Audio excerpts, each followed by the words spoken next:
So, surprising perhaps absolutely no one. Um, Eliza is stuck.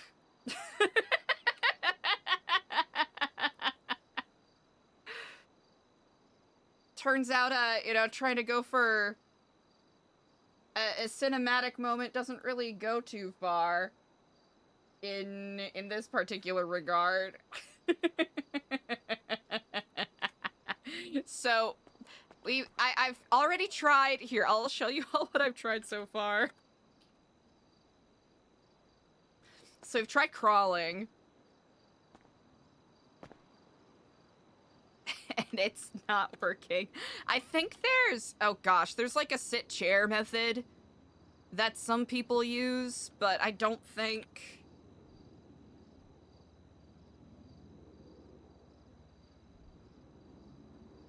Maybe if I...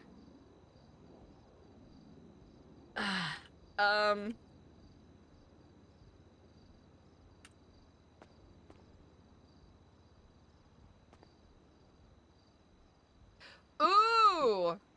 Yeah, we could try that. Maybe I can... Nope. Nope, okay. Yeah. I think it's because that right there is blocking it.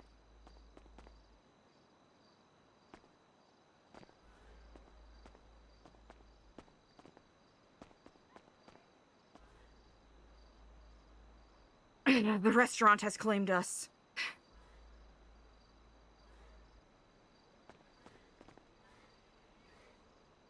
Let's see, what's the food and water situation right now? Okay, we don't have any food. We'll have to see if there's any in Roosters. Also, Scuba Tank is about to basically die. So we have a couple of we have a couple of troubling things to tend to.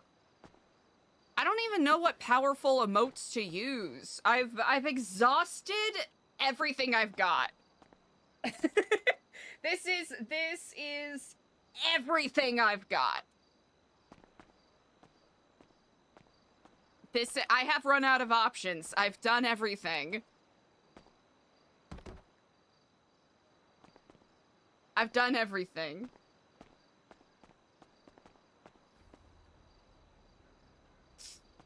Let's see. So we tried that. We've tried... Oh, wait, what's the one? Is it...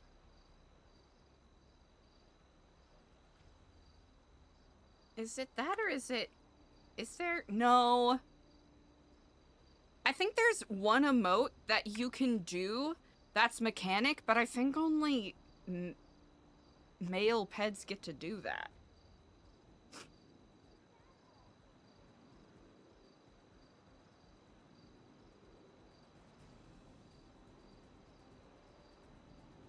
Crawl is not gonna work.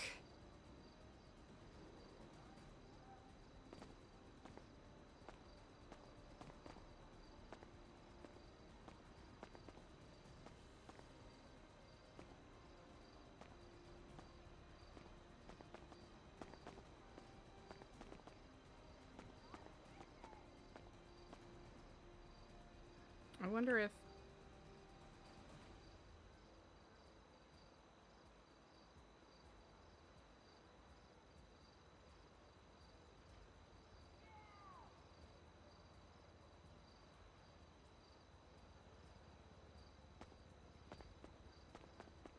I don't even know if she said she was gonna be around today.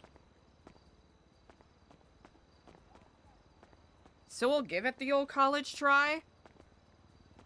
But if she doesn't pick up, then we'll just have to assume that she's not around.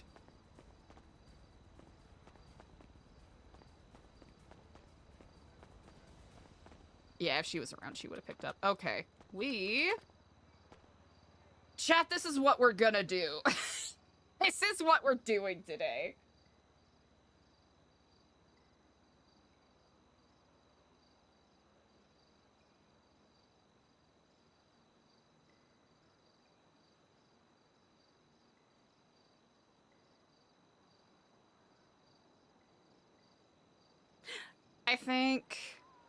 I'm thinking. Who else said they might be around today?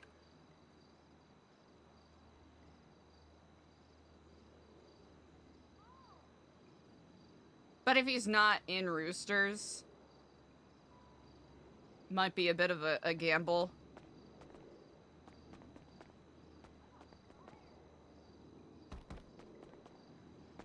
Okay, it's not gonna work. You know what, chat? Maybe the backpack is too bulky. Chat, maybe the backpack is too bulky and that's why we can't get out.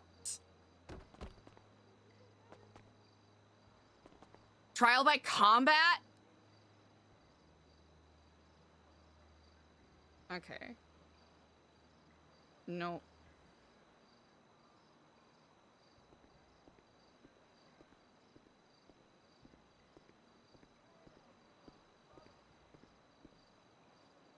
I hear footsteps.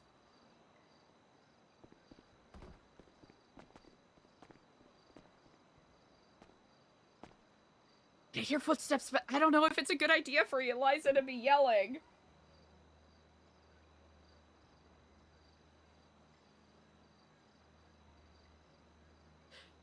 Yeah, we're not gonna yell.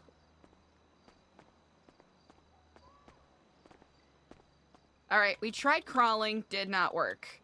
We can't...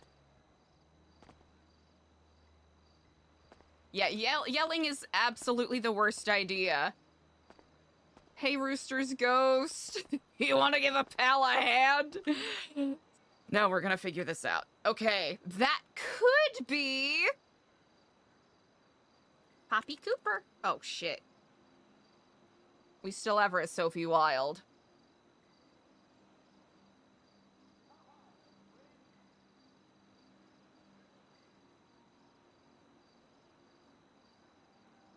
Poppy Cooper.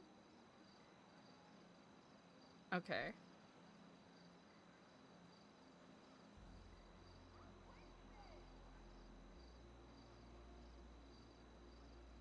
Oh, we tried that already. We tried climbing on the lantern.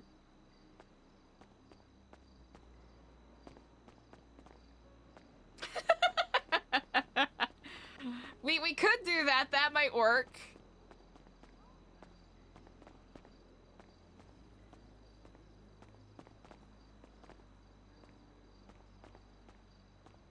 Might be a quick one-way ticket for Eliza to get a good old stab to the gut. Okay. We're gonna figure this out. We are gonna figure this out. Okay, we tried placement. Is there... Okay. Okay, that emote does not exist. We tried that. Okay, we tried that. Run tackle?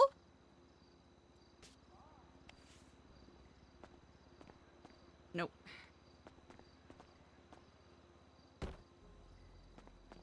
It's difficult because we don't have enough room for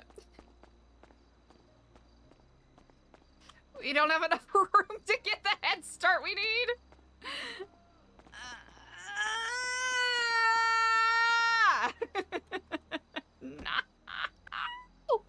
Oh, chat.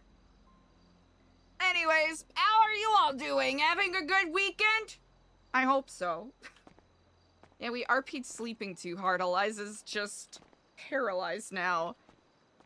Okay, we're gonna use all of our faculties to the best of our ability to figure out how to get out of this. No, yeah, no, that was my mistake. That was my mistake.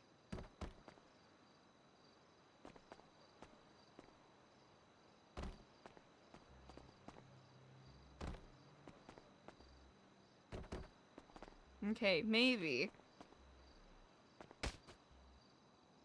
Okay, no. Great. First Eliza's getting babysitted and now she's fucking trapped in her crib. Embarrassing.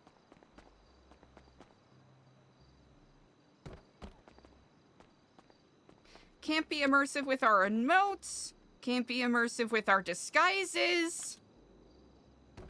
Can't be immersive with our character voices. Perma me now! I'm joking, I don't want to perma Eliza yet. Okay, maybe we don't do that anymore. Maybe we don't do that anymore. Yeah, I think we don't do that anymore. Okay, let's... Alright, let's think. We tried crawl. Are there any other... Okay.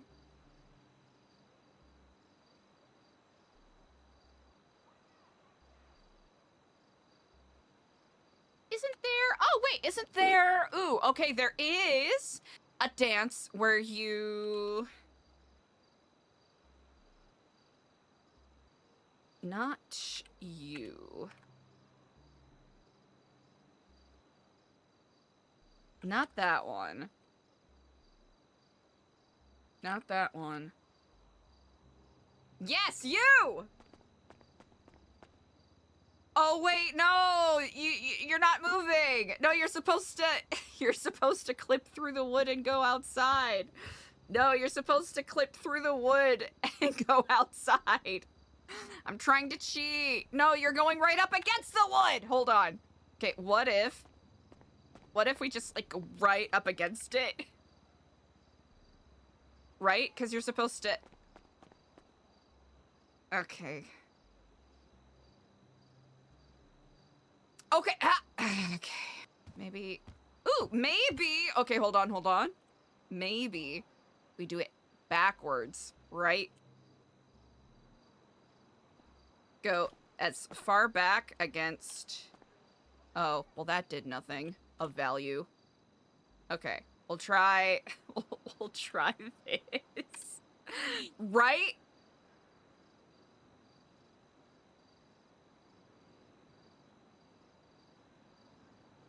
Why are you going further forward there? Oh, you bastard. Okay, hold on. Maybe... Oh, no. No, it's not gonna... Vault keybind? I don't know what that means. That means nothing to me. I don't know what that means. I appreciate y'all being helpful, but you have to understand, I suck at video games. I am legitimately so fucking bad at gaming. My skill set is in just the vocal, verbal performing arts. That is the value I bring here. So incredibly rudimentary key binding gaming terms are going to be so over my head, it's not even funny. Chaos, we tried jump tackling and Eliza kept hurting herself. Vault keybind? What's a vault keybind? I appreciate that you're being helpful, but you need to understand I'm kind of stupid. Keybind?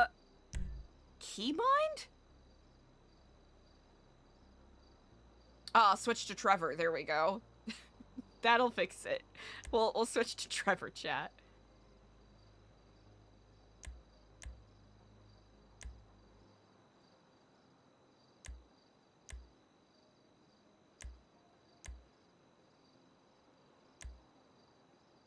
Oh wait, did we try calling Poppy Cooper?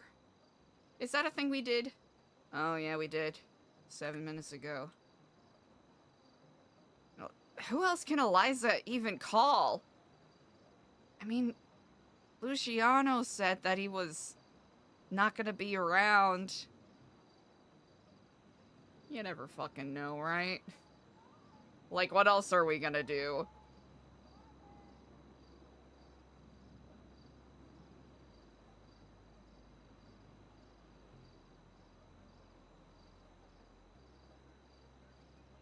Alright, let's see. Alright, we tried.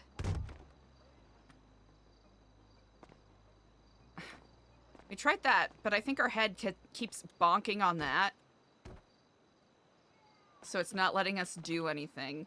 We tried jump tackle. and it works half the time, and the times that it does work, Eliza injures herself. Yeah, kind of not worth it. Especially with limited supplies, not worth it. Okay, think. You're a self-reported emote god.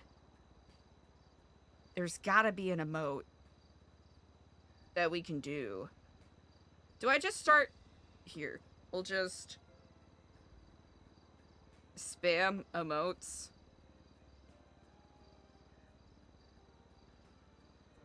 Until we find... Oh! Oh! Oh! Oh! Yes! God damn it. Maybe. Okay, wait. This one? Yeah, we've tried crawl already. We've tried crawl. I can hear someone running, but I don't know who it is. And we fell the wrong way! That's fine. Okay. Maybe.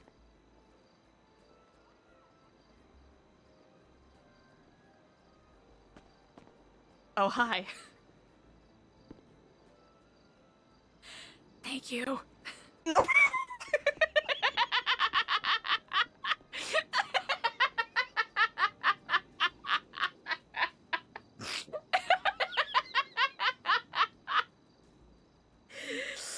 Yeah, that's how it's done.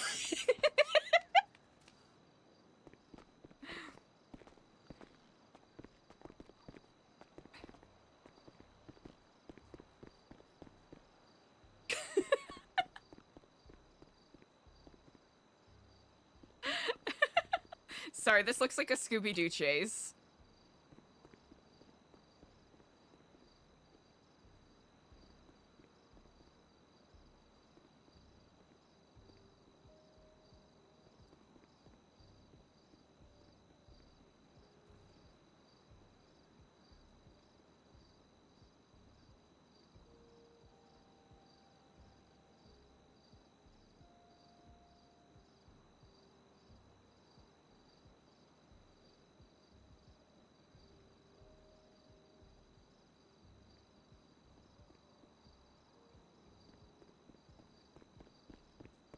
All right. Good morning. Good morning. Apologies, it's, I was trying not to make too much noise. And I know not if you ever saw the, animated cartoon Scooby-Doo, but when you were running in and out of the doors, it looked like one of those chase scenes from that very cartoon.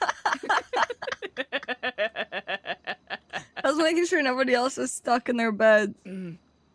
Yes, it's, you got me just as I woke up. I was not there for longer than 20 minutes trying to figure out how to get out. Nope. Oh, just 20 minutes. Okay. Nope, not even. Nope, actually, nope, not even. I had a thought and it absolutely escaped me. I will not be around for very long today, but I figured since I had some time and I was, going to try to be productive before my meditations later. I was either going to try to work on Dark Chronicle cipher stuff or help with fixing up the building. Sounds good. I'm looking through the docket today. Okay. I'm laughing at them, so this is my current plan. Hey, do you know anything about Bo? No, actually. Bo is on the docket with the others. Okay. Actually, I don't believe I've heard from or about Bo in about a week.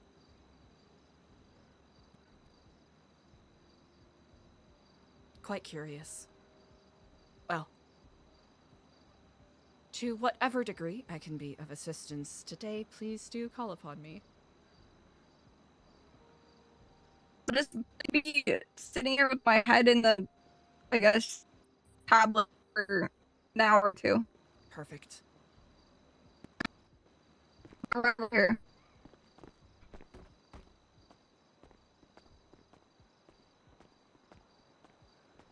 Alright, CJ seems pretty locked in on her stuff.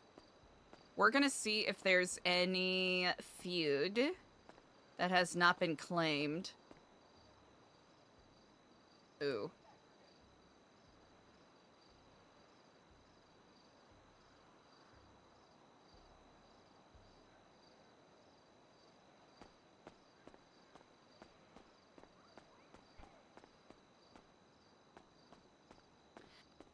Are you hungry at all? This fish is about to go stale.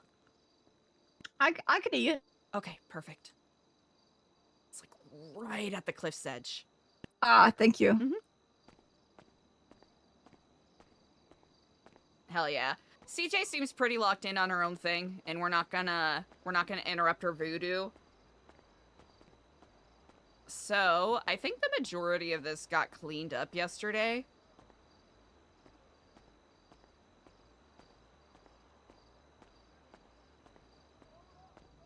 So I think we're just gonna continue RPing out, tidying things.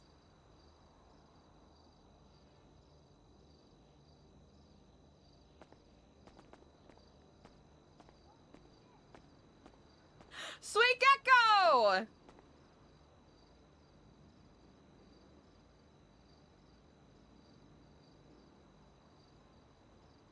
How's it going, friend? I hope you're having a great day. Alright. We want to stay away from that. And we probably don't want to fuck around in this area too much.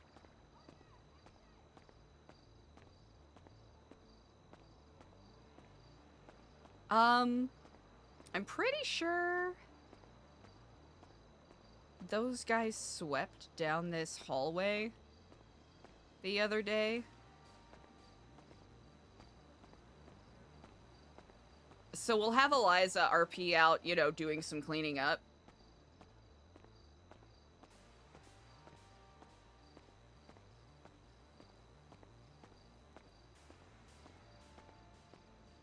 Because if CJ wanted to talk to Eliza about, you know, sneaky lad stuff, she would bring it up. Alright, we'll just start down here, because there's a lot of dusting that needs to be done. So we're going to use this opportunity to also brainstorm how to do the ciphers. So I'll have to do some more research, because I tried to dive into, like, code, like, decryption stuff, and I couldn't find exactly what I was looking for. Hi, Fine! How's it going?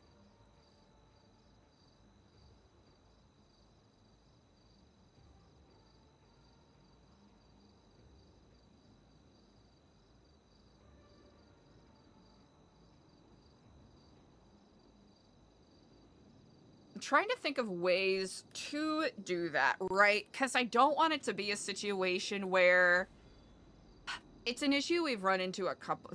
I don't want to say that. That's not the way I want to phrase it. It's a challenge we've run into a couple of times where we put work into something and it's just not something that everyone vibes with. And I don't want it to be a situation where we put a little too much time trying to figure out the secret code thing, and then no one wants to use it. Because I do want to do it to be immersive, right? With this kind of, you know, fugitive RP. It makes sense to have this kind of dark underground, secretive messaging system. But if it ends up being too complicated, that's just not going to be fun to use, right?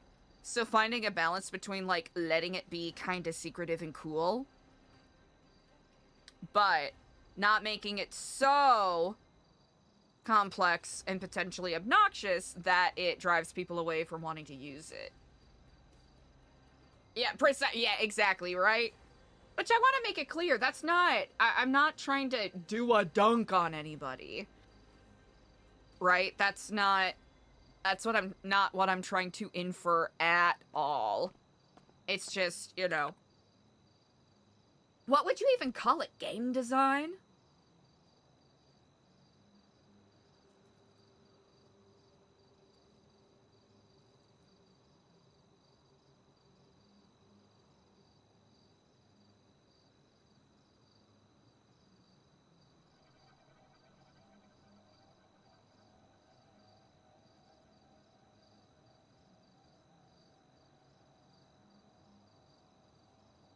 That's a really good point too, Fine. That's a really good point as well. Also, if we do just come up with several different options, then there's a little more flexibility there. Kind of like what Nancy was talking about yesterday with having different iterations of the code. Or having some sort of system where it shifts every, X number of days or so. Here, we're gonna get this part.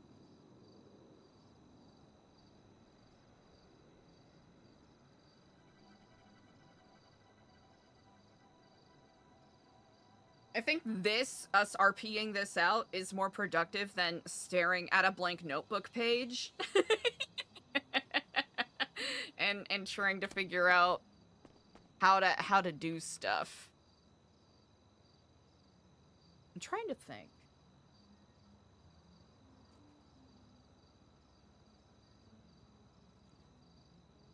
It might be good to go down the docket rabbit hole at some point.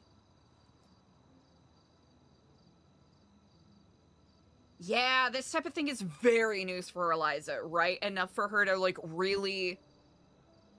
I wanted to play a little bit of, like, an ego death moment for the character.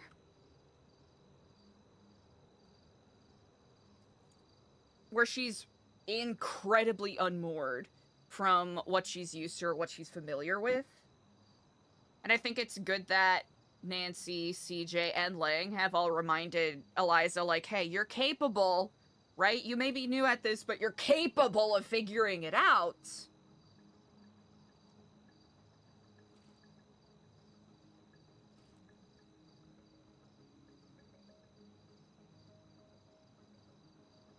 And I think it'll be good to get the character in that mindset where she does things that are more, productive and helpful. As opposed to, moping and getting super inside her head.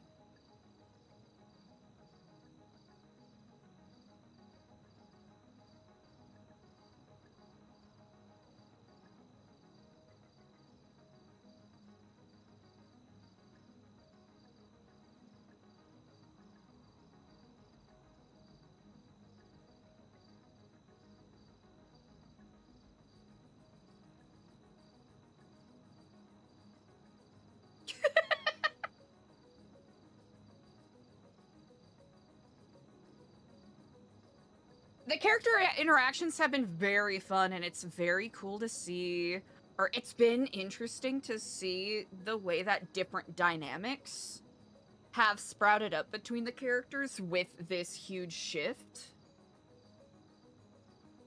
I was, oh man, it was something that I was really wanting to play very carefully yesterday, because I didn't want Eliza to be too annoying. But especially since Lane kept pushing, it felt like it was kind of a necessary angle for Eliza the character to go. And I think hearing Clark's comments about Artemis confirmed some of the worries that she's been having. Like Clark basically saying, man, I should have shot her right then and there when she started complaining. Which is the mindset that Eliza's had about just about the majority of the Babylonians that have left, right? Because she's terrified that the second that she's seen as dead weight, she's just gonna be dispatched like that. And I think we can agree it's a bit of a selfish thought process, right? Or self-obsessed thought process where she's immediately worried that she's actively being cast to the side, as opposed to there's so much going on and there's only so many people we can keep our eyes on right now, right? I think that's something that Eliza was confused about Or at least that's what I've been trying to intentionally play the character as confused about.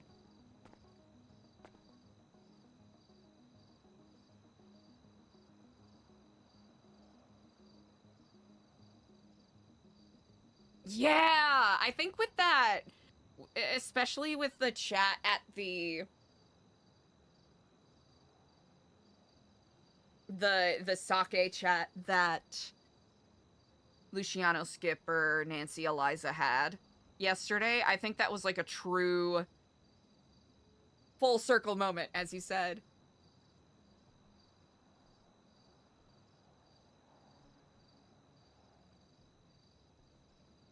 Hearing about the way that Luciano met Lang was such a fascinating bit of context. Did not know that. That is actually so fucking cool. The fact that he used to work at Roosters and he stole from Lang, and that's how he started working for him.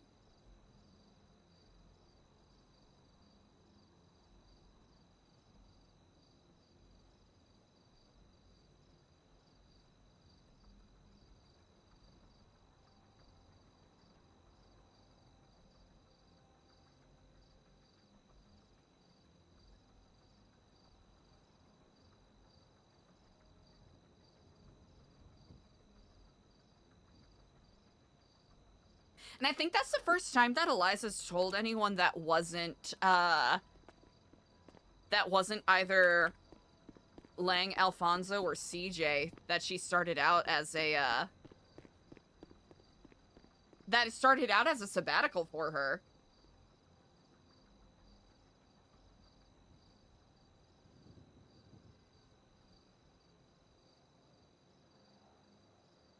I'm glad that Eliza and Nancy got to have that common ground talk as well. Hello, is there anyone in here?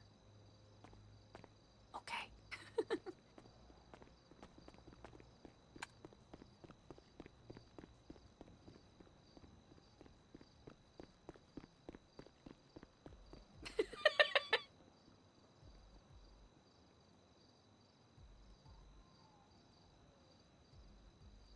Yeah, I'm glad Eliza and Nancy got to have that talk. I think Eliza wants to have a not similar but adjacent conversation with Clark.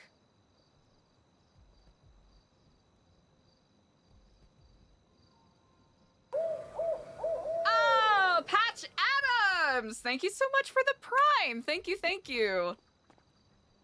Thank you so much, I very much appreciate it.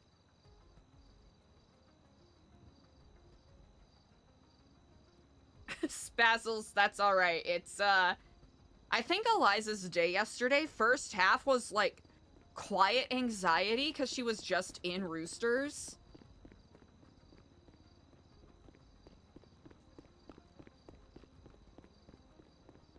Like, high-key, low-key freaking out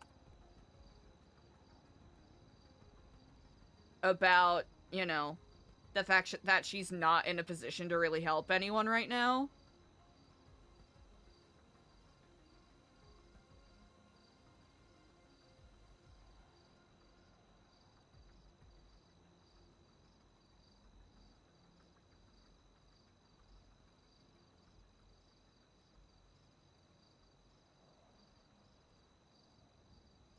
It sounded like an abject shit show.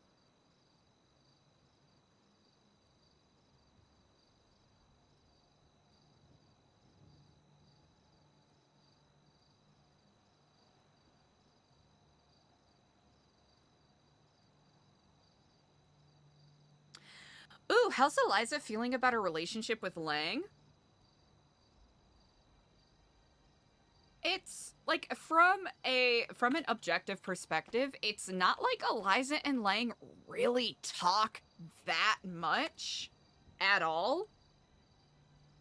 But I think Eliza more and more is kind of understanding where, as a little unhinged, as rather unhinged as the Roman Grey notebooks are, she is understanding more and more why he has the reputation that he does and why people are so quick to follow him, no questions asked.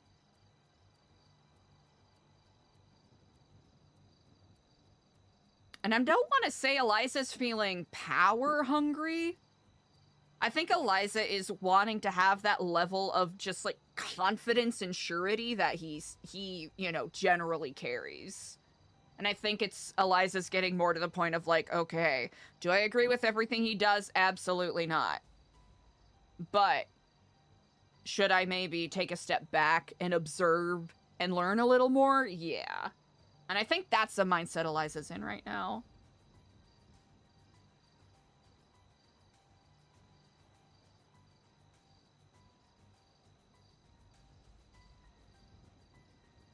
Yeah? Oh gosh, yeah, I can't even imagine the nostalgia factor with everything.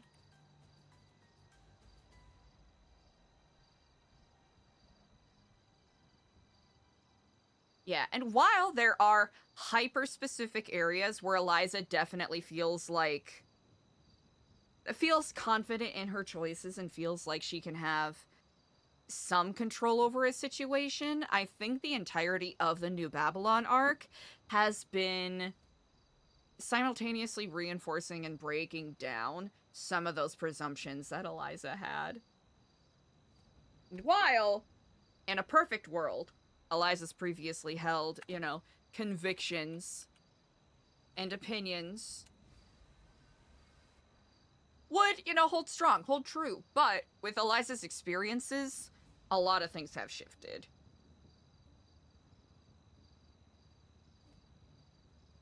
And especially after the quotation marks failure of Babylon,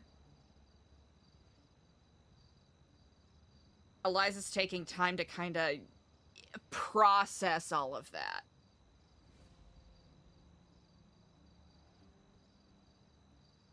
Extra garb? Yeah. Right? That was ultimately what I had in mind. It's something I talked about before. Having a character that has this very...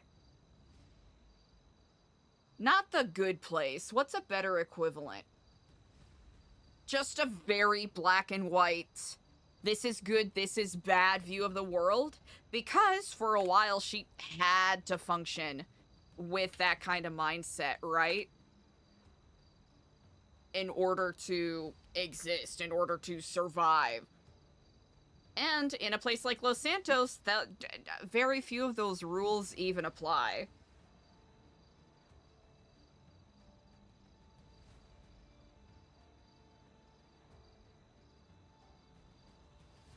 Yeah, admirable and ultimately ineffective, right?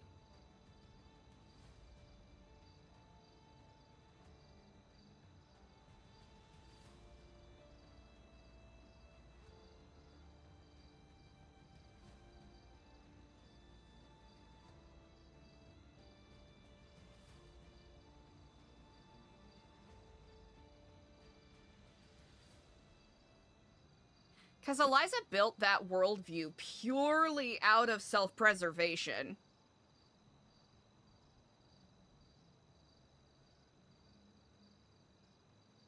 Because everything she did with Epsilon was reactionary to, you know, what led the character here in the first place.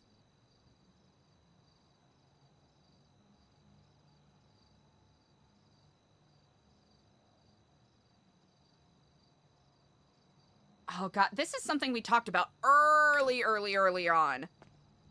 Early on for Eliza's whole arc. Was talking about how long exactly it would take for Eliza to kind of corrupt her worldview or her mindset. And I'm actually curious as to what you all think. Like, do we think that this is Eliza being corrupted to the dark side? Or is this just an inevitability with Eliza's existing worldview? Spazzles, yeah, I think that's the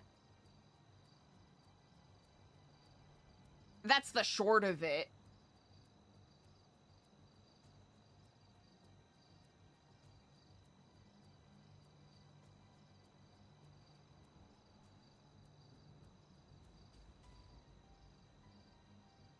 Mm-hmm.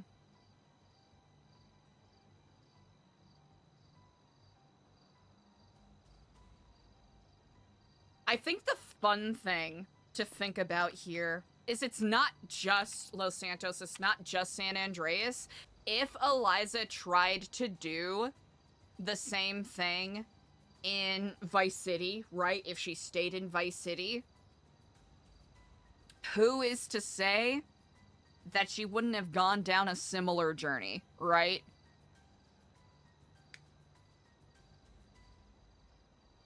Exactly. Right? By virtue of this being GTA, eventually, one could argue, maybe not this specific situation, but potentially this mindset.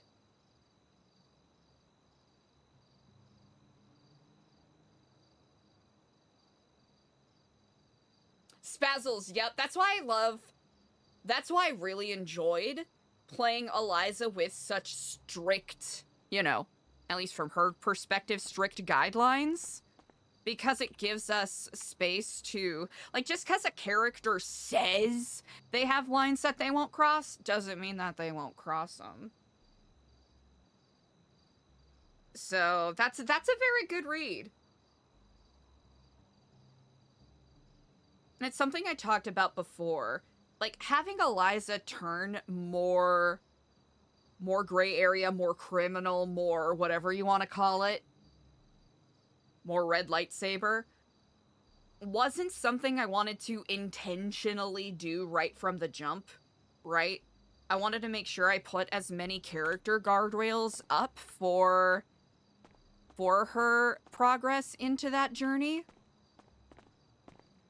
so that there's more weight and meaning for when Eliza does break bad, in the way that she has broken bad.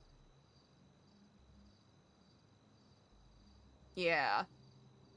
And I think because we've created this foundation for Eliza as a character, it'll give us some more psychological conflict to play around with when she does, do these criminal things as she's been doing, as she starts getting a little more radical with the way that she is interacting or reacting to trying to fight the faceless, push back against the government that she thinks is incredibly and irredeemably corrupt.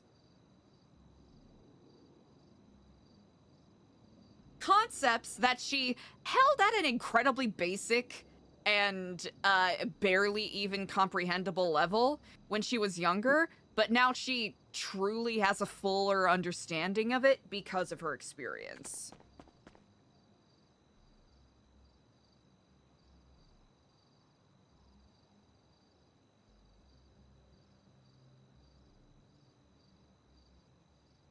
Spot, yeah, right? I'll have to say some of that, like, some aspects of Epsilonism, right, from the base game, from the way that Eliza has reinterpreted it. Reinterpreted? Is that a word? Interpreted in a different way? Reinterpret, Ed.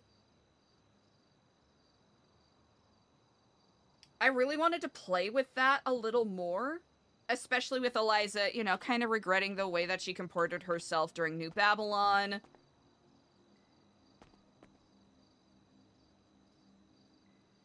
Ways she could have been more useful as a regent, confronting those ideas of, like, doubt and truth and trust and all of that, these things that are mentioned in the Tract of the Ninth Paradigm. And it's like, okay, are these concepts that Eliza's returning to, or is she fully rejecting now? Where are we going here?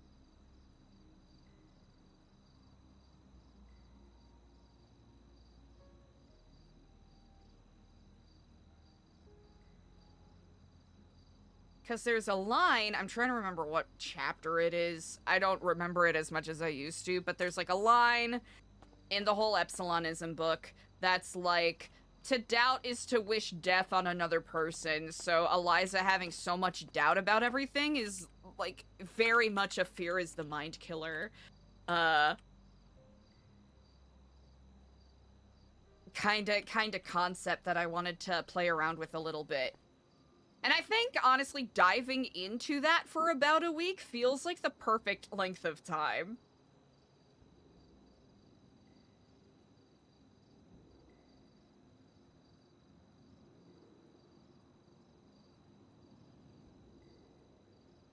And people yelling at her for trying to isolate herself, right? Because from, like, the start of Epsilon, Eliza did that alone for months until, you know, Diego and then Ashton and others showed up. I think it was, like, what, 2 months that Eliza did everything alone?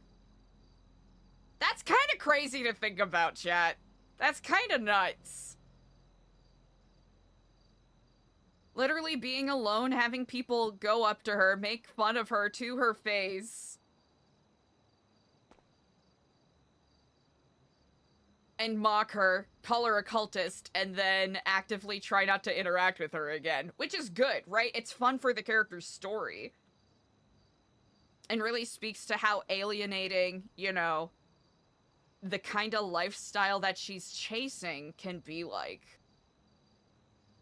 And how all of that basically made her intentionally self-isolate a little more.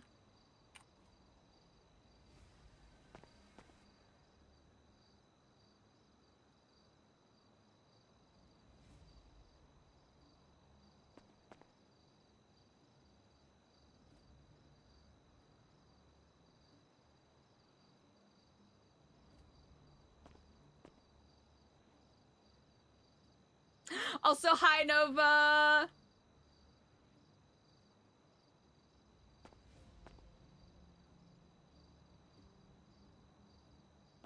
And well, there are still shortcomings and challenges that Eliza needs to face and overcome.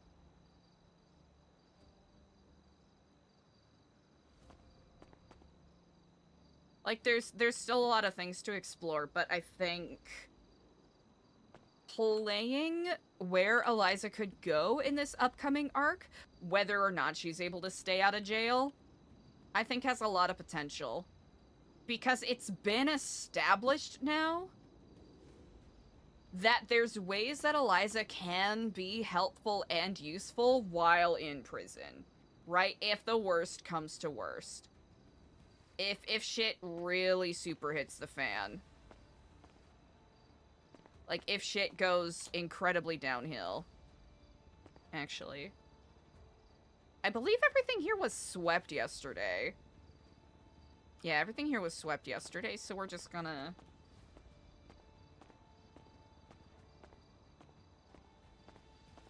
put the broom right there.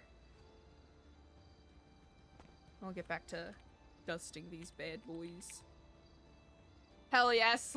Slash E-clean front! You know we're doing it! Don't apologize at all, Nova! I hope you're having a great day!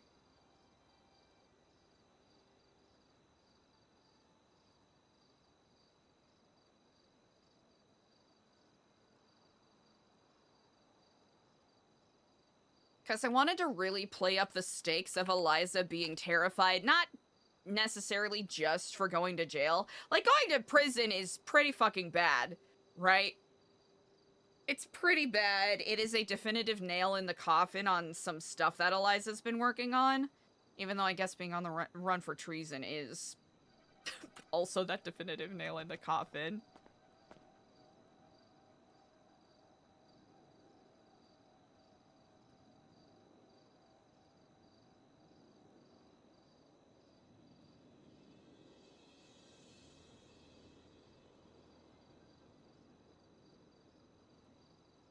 I had a thought and it absolutely escaped me.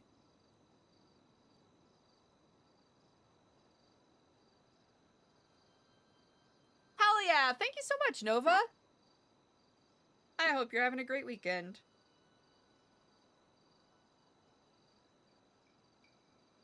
I was in the middle of a thought and it absolutely escaped me, chat. Hold on. It's gonna come back. It's gonna come back. It's gonna come back to me, I promise. Oh yeah, like, I wanted to play up Eliza having omega huge anxiety about the fact that she doesn't really have Babylon's walls for protection anymore, and she was terrified that she was gonna get iced out at any moment. Terrified that she is now incredibly vulnerable to the people that purportedly want her dead, or will actively try to screw her over. Terrified that if she does get sent to prison, then she doesn't really have any protection there from anyone that might try to kill her. So there's a lot of, like, this really has been a life or death thing in Eliza's mind. And getting her to kind of get past that to focus on more tangible things in the present has been an interesting mini emotional arc to play with. Which one of her potential stalkers is Eliza most concerned about? Oh, man. That's a really good question.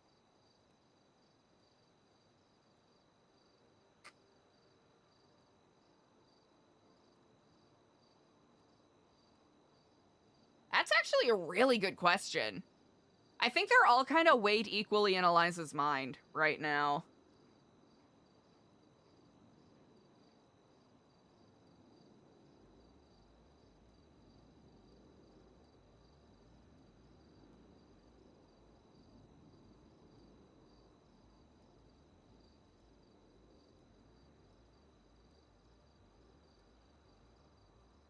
Jared is old! That's a really good question. I'll say... I think you clocked it right there, right? All of those collectively really resettled Eliza's mind, but I think CJ giving Eliza the no-nonsense talk is what really started it off. And then, like, a couple of the no-nonsense talks that Nancy gave to Eliza helped solidify that. It's not necessarily, like, it's not that Eliza doesn't believe CJ. That's not the case, right? Because Eliza did internalize and understand what CJ said. It was, in a small way, that Eliza, in her unproductive mind, was immediately thinking, oh, CJ's only saying that to get me to calm down. But when it comes from other people, Eliza has to go, okay, clearly I'm not thinking about this the right way. I need to get over myself. Hey, Naruto greatness, I agree. I'd very much like Eliza to stay alive, but there's a lot of really high stakes in this arc.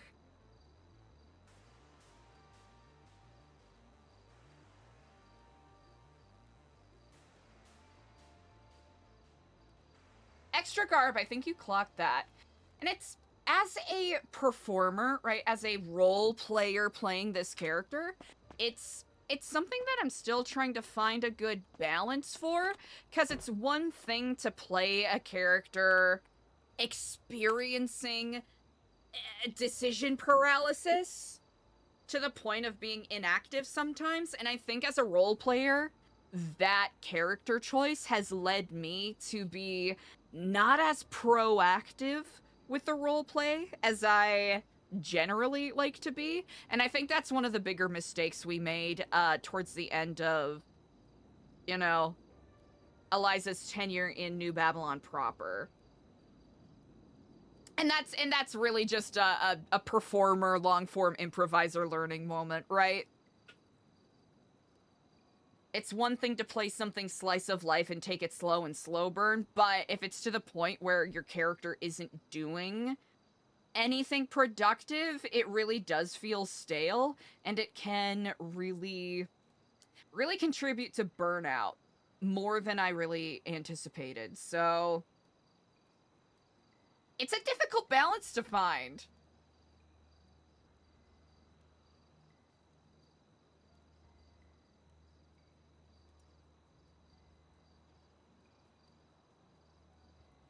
It's, oh, the tension is so good. Mwah, the tension is so fucking good.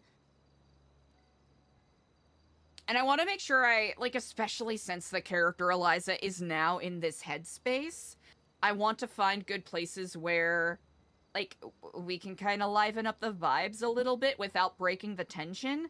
Because me as a role player, I'm having a fuck ton of fun, but I want to make sure that when I'm playing a character whose vibes are sour, that I'm not, like, effing up anyone else's vibes in, like, a role player to role player context. You know what I mean?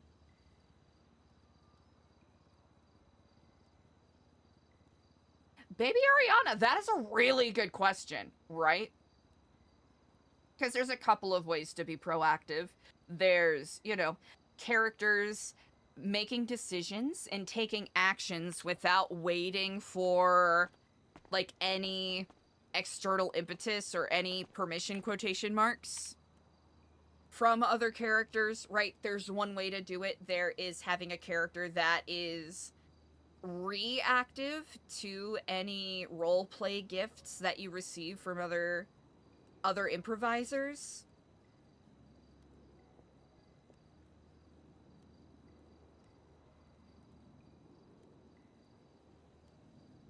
And taking that and putting your own yes and spin onto it. Which I know is a little antithetical to, being proactive, because you're inherently reacting, but I think it's too easy to get into the pattern of being ambivalent or apathetic about what is, or playing the character in a way that is apathetic or ambivalent or doesn't care about what's going on around them. Because it's like, it's a video game. It's not like you're physically experiencing what the character is experiencing. And it's not real, so there isn't a lot of impetus to have emotional reactions to what characters are doing or what's happening around you. So it's very easy to kind of end up in that nowhere middle ground place where nothing is happening. Gecko! I am not God tier. I'm like maybe A tier at best. Maybe A tier at best. Maybe A minus or B plus. Hey, Gecko, I hope you're doing great. Ah, I hope I did not wake you up. Oh wait, were they sleeping in here?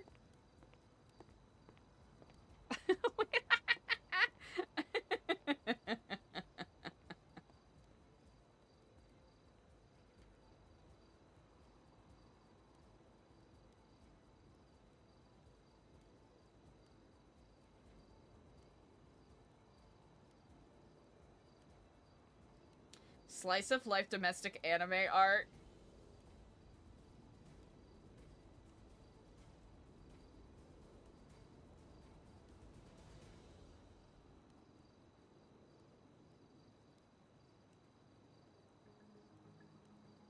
Yeah, but also here's the thing, right? When you are doing something, in the realm of performing arts, that can be really exhausting, right?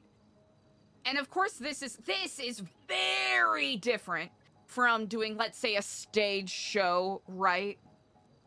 Either a live show where you are, you're memorizing lines, you're putting on a performance, you're on your feet, you're moving, you're being physical, for anywhere from like an hour to 3-hour show, right? Energy-wise, that does demand something different from what this is, right? Where it is mostly a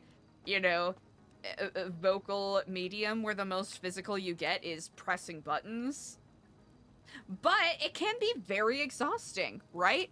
There are, I can and will admit, there are times where I've had a couple streams where I have been more emotionally exhausted, or how do I even explain it? Like, energy emotionally exhausted from, portraying, like, let's say when Eliza's had her, like, feeling grief moments, right?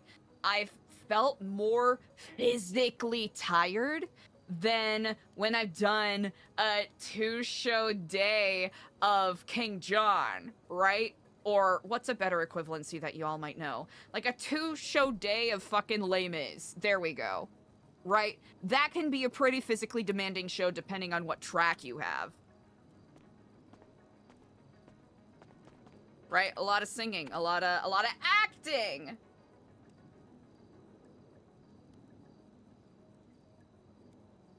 But it's different because this, by virtue of this medium being not just long form improv, but like Schenectady, New York level, people will role play for, you know, for anywhere from like 3 to 15 fucking hour stretches.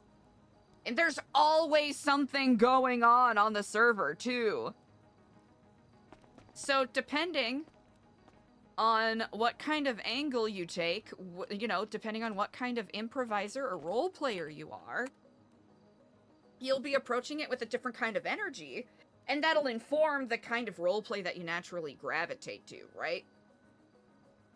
There's some people who are absolutely machines and can do goofy-ass RP for hours on end and not even break a sweat. Whereas others will have very nice, like, slice of life RP with emotionally intense, very heavy scenes that can be super fucking draining. And finding a way to not protect the energy, but I guess, like, find a sort of consistency with all of that is quite the performance challenge. It's something that I will say I have noticed, right? Like, I have a background in, like, doing, you know, improv, like, improv comedy, narrative improv shows, all of that, but I've only had to previously stay in that mindset for anywhere between, like, 20 minutes to, like, an hour and a half max at a time. So having to reorient that thought process where it's like, okay, instead of being like, all right, I gotta be on for 20 fucking minutes, I gotta be ready, primed, I gotta be listening to my fellow role players, or, sorry, my fellow improvisers, my scene partners, I'm locked the fuck in, I know what the energy's gonna be. This, you have to understand that for the most part, right? For the most part, as a roleplay streamer, you're not going to have exactly viewers that are fully intentionally engaged throughout the entirety of your stream. Now, of course, there are exceptions, and I very much enjoy, you know, putting on a show for you all, but it's a little different, right? Not everyone is going to watch an entire, you know, 3 to 8 hour long stream of your character existing, right? Of you role-playing, of you putting on a show. It's just generally not feasible. So, a lot of the times you have people who are popping in and out, and while sometimes, you know, when you're thinking about live theater, when you're thinking about other mediums of performance, you have your intermissions where you can step away, you can mentally disengage. This, you kind of have to be in it and locked in for long periods of time, which, especially if you're not someone that's particularly, how do I phrase it? It can get difficult to maintain a balance of, like, character separation or character bleed when that is kind of the genre that you're in. So how do you maintain that separation between, like, hey, I'm playing a character, or hey, I'm a streamer commenting on the character right now, and maintaining that balance with, like, that energy, while keeping in mind that you have viewers that are watching you. You want to make sure you're giving them a good show. It's an incredibly strange and interesting balance.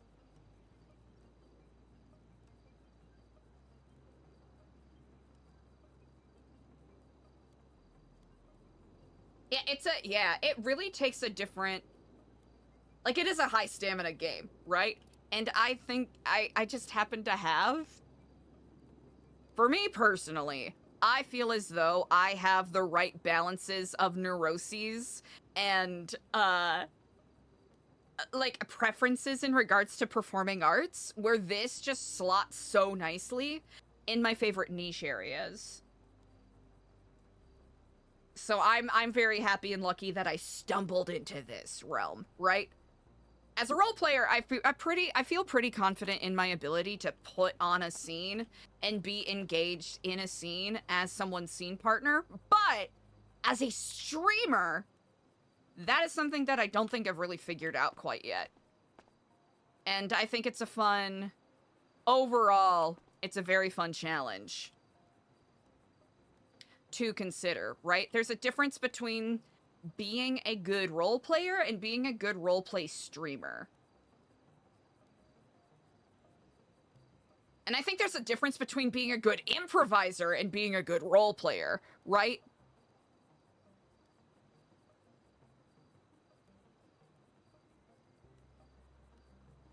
Ooh, Spot, you asked a very good question. It must be hard to find the balance, too, of being moldable by the world around the character and avoid being virtually an NPC posse member, so to speak. That can be very difficult, right? Like, here's the things.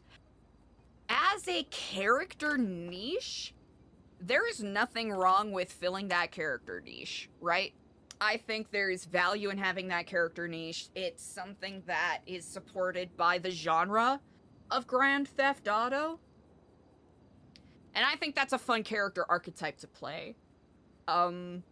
Something that I learned when I took our, improv classes at IO in Chicago. There is an improv instructor by the name of Susan Messing. She's basically a goddess queen of improv comedy in Chicago, right? Well-respected, incredibly intelligent, absolutely out of her fucking mind. And she had this tip that has stuck with me, right? It's something where when you first hear of it, you're like, oh, that's pretty straightforward. But when you really put it into practice, you realize, like, oh, yeah, this is incredibly invaluable. Her piece of advice is to stick with your shit. Right? Sometimes when people are starting out as improvisers, right? They initiate an improv scene and they think, oh, I got a yes and. So they just don't come with anything to a scene and just allow themselves to be molded by what their scene partner is doing, which you might think as an observer, like, oh yeah, that's good improv, isn't it? No, because you're making your scene partner do all of the work by giving you things to do, right? You should come in with something, right? Whether you are starting just with fucking nothing and entering a scene, or if you are basing it off of, a lot of improv shows start with like one-word suggestions, right? Any word at all, shout it out, right? Using that word to inform what kind of character you are bringing to the scene can really give room to explore a lot of really fun concepts or a lot of really fun bits. So, like, let's take Eliza, for example, right? Her bit that I gave her was she's a revisionist epsilonist, right? She reinterpreted some of the tracks of epsilonism and thought that that was a pathway to being a good person and living a good life. If we did not stick to Eliza's shit, we would have let the character be molded by everyone's perceptions of her, right? That she's part of a sex cult, that XYZ.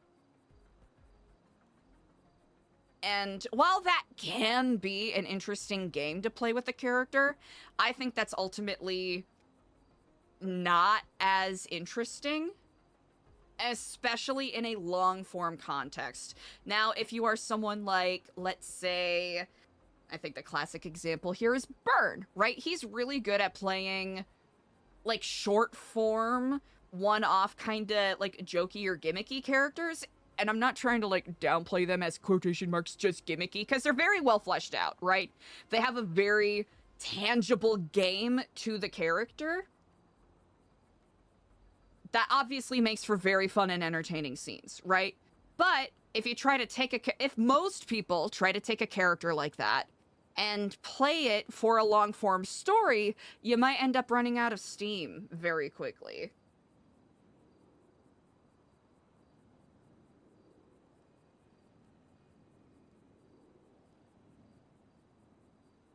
Now, it's good to allow your character to react to, be molded by the external stimuli that is happening in the world around them. But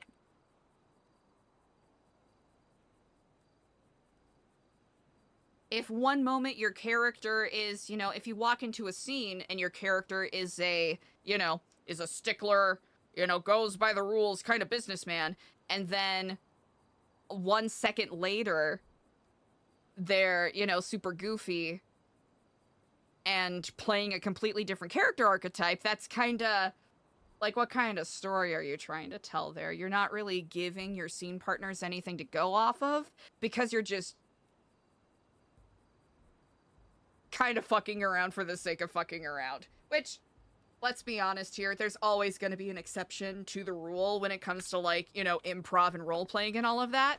So if you're thinking of an exception to what I just said right now, absolutely, right? There's going to be exceptions that are perfectly, like, perfectly viable. I think an excellent example is James Randall, right?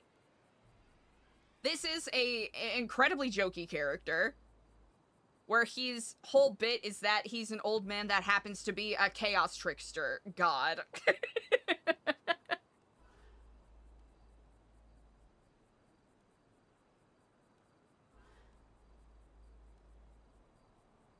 Like, I think that's the perfect exception to what I'm talking about here.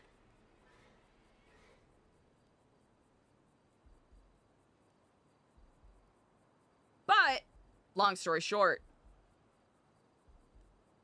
I think it's good to stick with your character, but allow them to react to and be molded by the stimuli around them. And I will note that this is more my personal preference for RP, right? There's gonna be different people who have different methodologies or don't even give a fuck about the philosophy of performing and just do it for fun, right? Like, that's just as valuable. Rip Brittany, that's a pretty good way to phrase it, right? It's knowing how to stretch out the bit and how to approach each situation reacting to what is happening around you, right? I think the thing about what makes Spaceboy's RP so brilliant is that he's not doing James Randall at people. Like, people are just getting sucked into James Randall's universe, and they are a part of whatever bit he's doing, right? I think that is where that bit works perfectly well, right? And I think that might be where some... And I'm not referring to anyone on NoPixel here at all.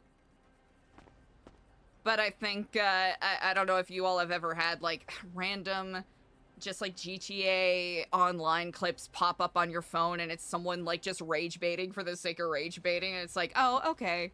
Like, I see you're trying to emulate this other character from this roleplay server that you watched, but it's clear that you don't understand what makes that character work.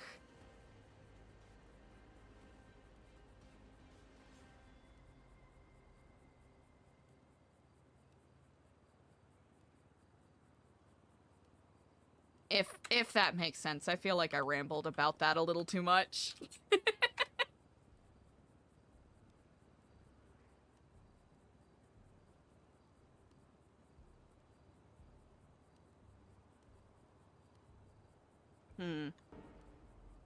Hello there.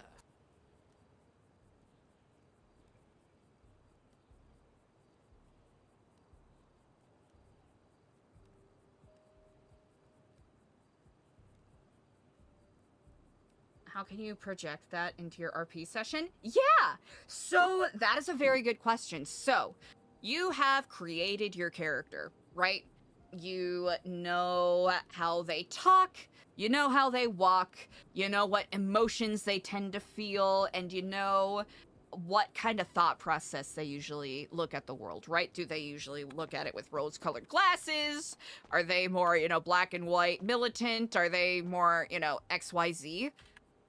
Feel free to use those as lenses to flavor how your character reacts to the world around them, right?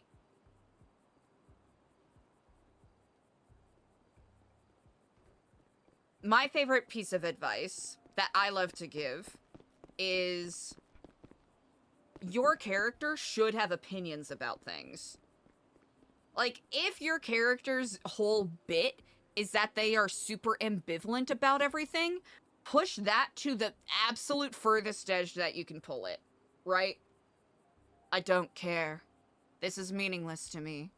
Right? It is a gimmick that you can play, but it can only go for so far.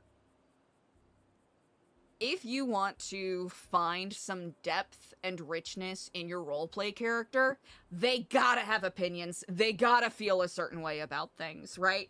You don't want your character to stand there while there's an explosion going off in the background and have them go, oh, wow. Like, sure, that can be comedic, but... Or, you know, if a character, let's say, I don't know, witnesses something explode, or if a character witnesses another character crying, right? I know a lot of us feel, a lot of people can feel awkward when they see someone crying because they don't know how to comfort them. But I would say allow your character to have a reaction to that, right? What is something your character would do if they see someone crying? Would they go and try to comfort them? Would they tell them to get the fuck over it? Would they be annoyed? Would they be uncomfortable? Just think about how your character feels about things and just punch that. And there's a couple of ways to play that, right? You could either play more grounded emotions, which is a valid choice, or you can even, just for the sake of exploring the character, just go for big emotions. Because that can be a gift for your fellow scene partners. But it's always good to remember, especially on a roleplay server like NoPixel, there's a lot of different performing and role-playing styles, so it's always good to take a mental temperature check as to whether or not highly emotional scenes or big emotions are comfortable for the other role players. Because of course we want to approach our fellow scene partners with a level of grace and understanding. Right? Approaching everyone in good faith. But we also want to make sure that we're protecting our scene partners and not making them have to deal with a lot of energy they're not prepared to deal with, or like intense emotions that can be difficult to play off of. If that makes sense.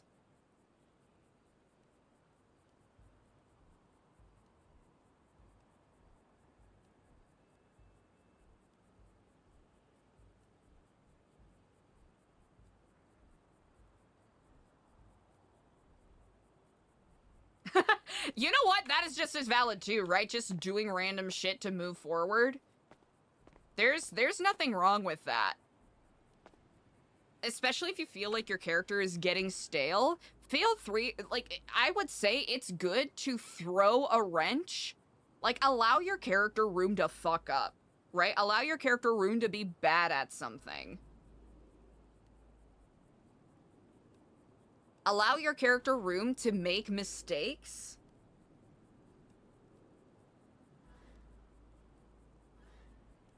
Because that could lead to some really interesting storytelling.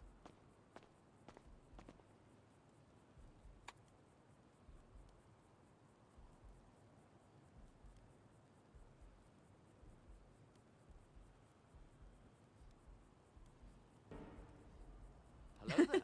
Hello, you. Hello.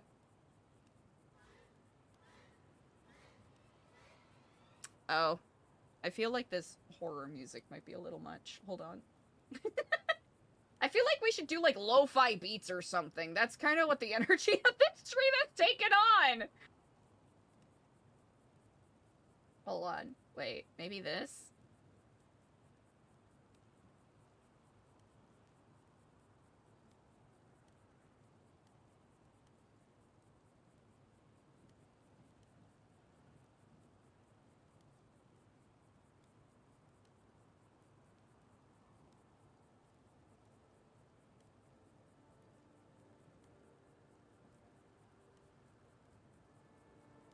Nicole! Yeah, we got Taiki Shuttle. We got Taiki Shuttle for our 3-star poll for the UMA, which is really good.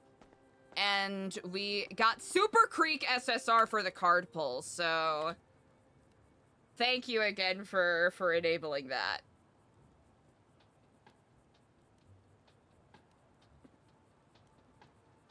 Hell yeah. Exactly.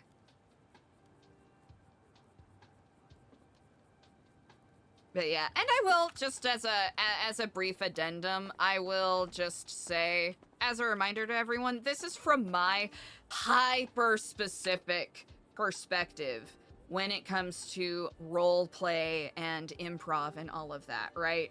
Other people will have different methodologies. Other people might feel more like, none of that shit matters. Just get on and have fun. Which I think is valid as well. I come from it from a very performance philosophy perspective.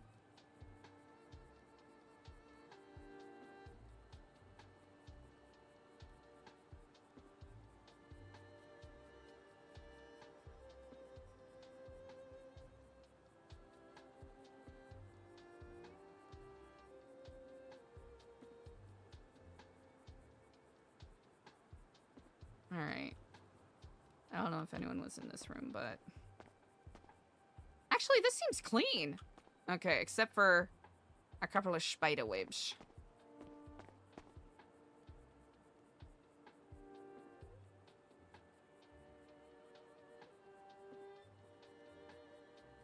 Oh, wait, yeah, there's a broom right there. We'll just get the cobwebs that they missed. Otherwise, it looks pretty good.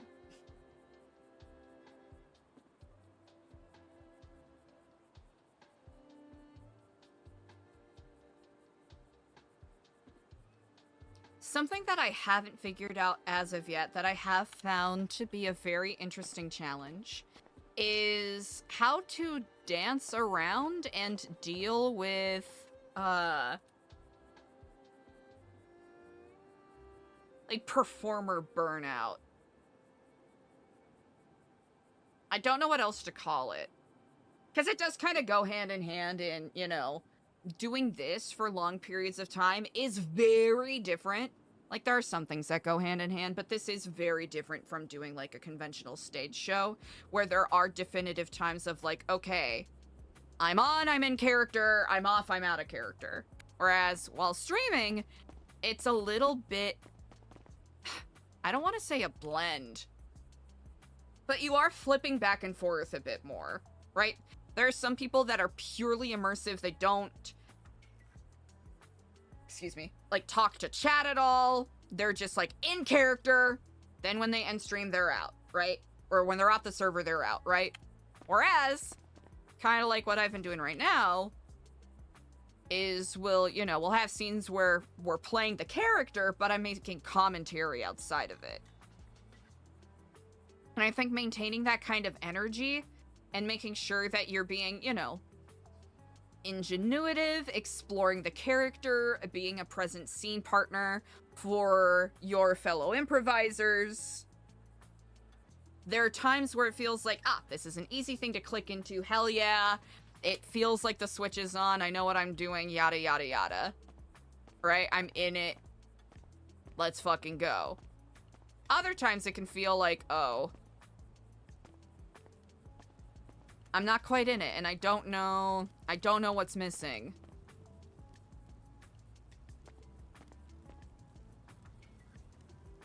Or I'm doing, you know, I'm performing my character, but it doesn't feel like I'm like, the emotions aren't clicking, or I don't feel creative with what I'm doing with the character, right? Or the way I'm playing the character right now might be a little too introspective. How do I find a way to play that in a way that connects with other characters in an interesting way?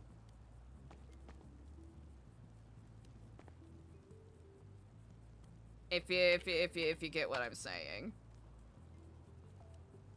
Yeah, like, creative blocks. Yeah, isn't as flowy. It kind of feels like... Or maybe even not even flowy, just the inspiration isn't there. Or every idea one comes up with is like, oh, this is the dumbest thought I've ever had.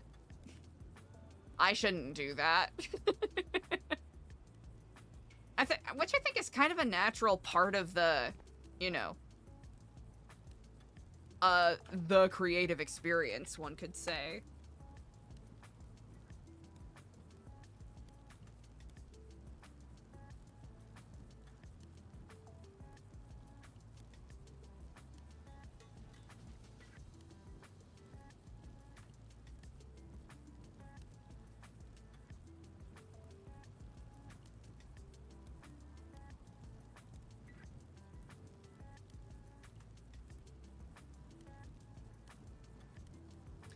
Synergy, yeah. I think that's a great way to phrase it. Because there's, even like as a, you know, like a theater performer, as an improviser, I've had like creative breaks like that as well, and it's deciding whether, like, is it good to take a break? Is it good to try to push through? And I'm still trying to find a good balance with the two. Yeah. Like, is it good to try to push through and see if I can find my way out of it, challenge myself, or do I need to, like, step back and recultivate those creative juices? And at this moment, I regret to say, I don't have an answer to that. I don't have a definitive answer to that.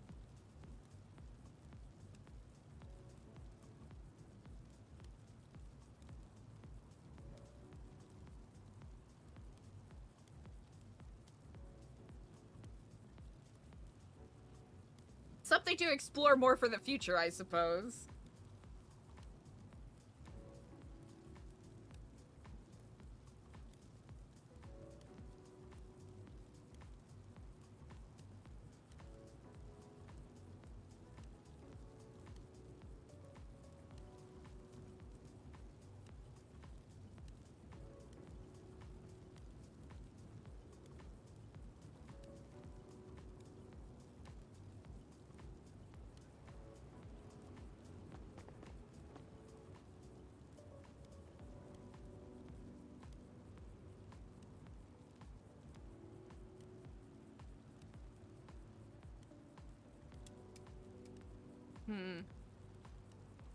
This whole time I've been yapping, I've been trying to figure out how to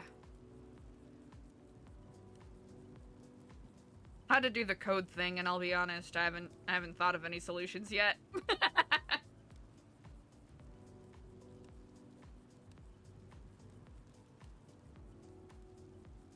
We could at least...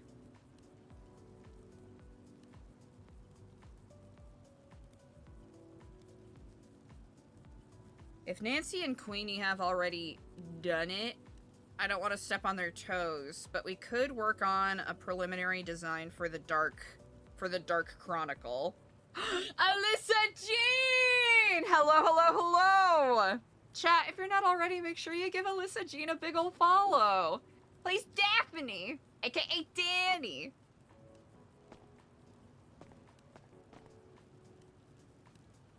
Speaking of good scenes, I think Eliza and Daphne have had a couple of really good scenes over the past week. Like, really, really good scenes. I am, thank you! We're kind of just chilling and yapping.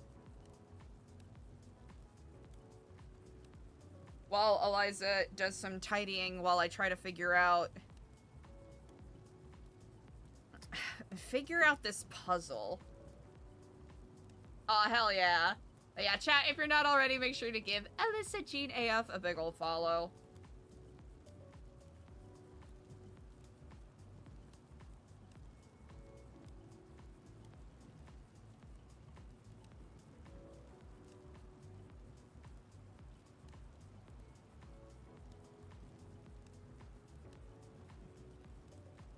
Oh, heck yeah, I really appreciate that. Thank you.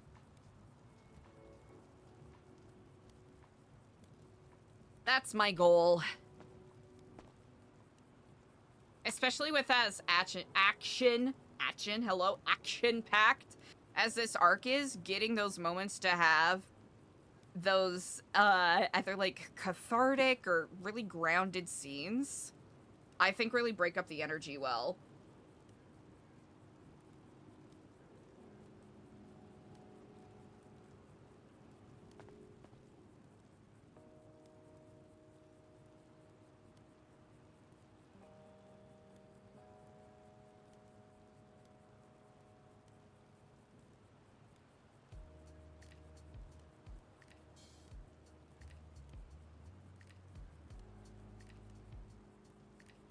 Buy tacos, don't buy kebabs. Kebabs.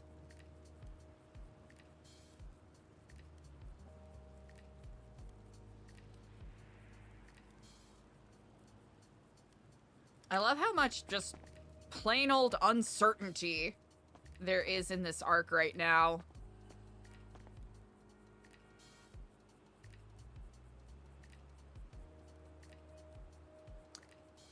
Now, let's see. I'm thinking. So we did find some potential solutions in regards to communication yesterday. Whether or not we are able to pull it off is a whole other thing.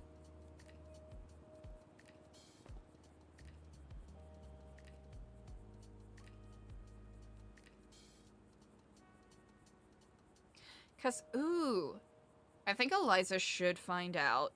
Don't answer this if you already know this, chat. I'm asking this question out loud. Treat it rhetorically. Is if you can see the actual MDT while in prison.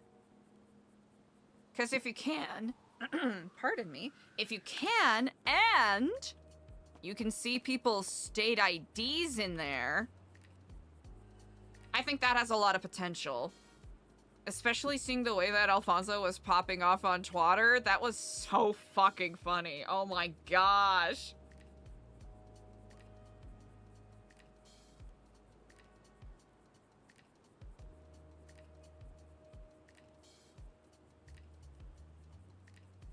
Because that can really expand opportunities quite a lot. Like a lot. Ooh, I think we'll wait until the water gets a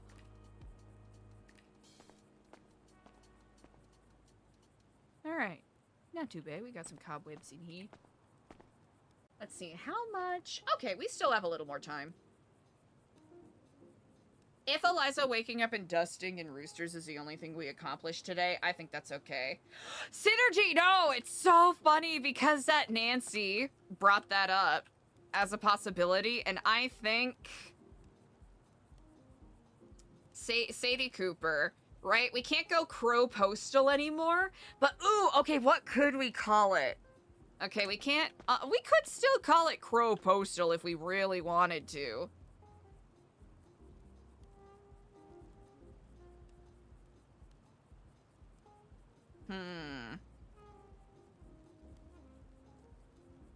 Speaking of Crow Postal, I wonder if there's a way where we can try to sip more tea on what happened with McNulty. Because Eliza got a little bit of context from her chat with him while in prison. But there's gotta be more to that. Oh, yeah! That's a Kiva original. Because, she was with Sir Alzheimer at his audition. And she, was incredibly kind. And delightfully helpful with helping deliver, night invitations to people. And she dressed up like a crow, and I think she parachuted? And ended up calling herself Crow Postal. Yeah, rip jousting. Unfortunately, it kind of felt like it was losing its novelty a little bit. And I think that's just the natural journey of things, right? I think the impetus to want to make a thing out of it is pretty fun, but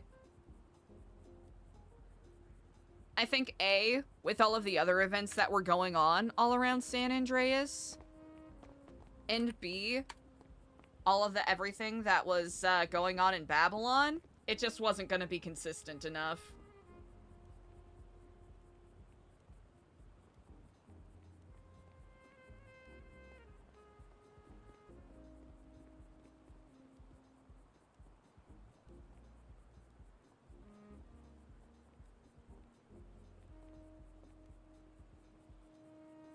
Dusted.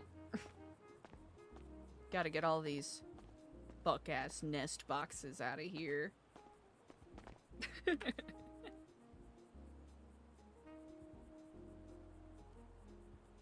Nah, if I can figure out my audio and keybinds for Medieval, I still do want to hop on it at one point.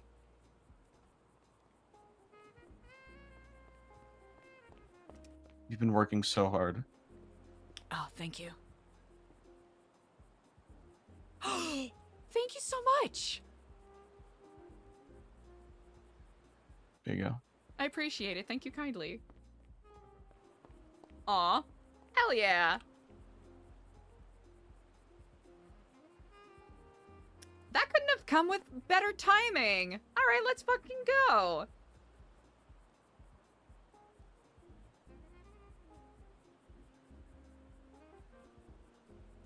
I've had this character that I've wanted to goof around with on Medieval. It's a character that I applied to it with, too, where it's a, I wanted to do kind of a riff on 12th Night a little bit, where, it's someone, the character is Philip Willoughby, and I'd have them pose as a castrati, where it's really like a, you know, like a noble-born woman that was sick and tired of the restrictive lifestyle, and she just wanted to fuck around and get drunk at bars.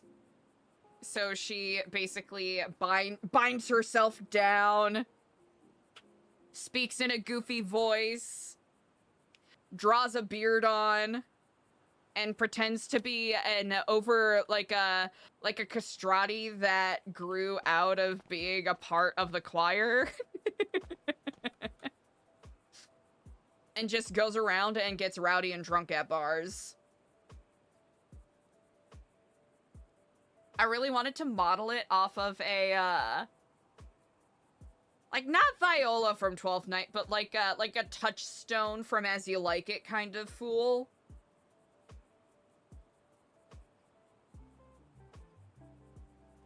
And offer to sing limericks for people, but kind of be dog shit at it.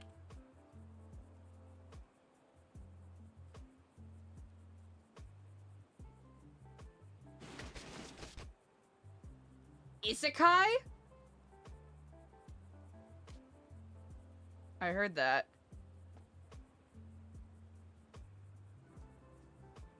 I heard that, but I don't know where it came from.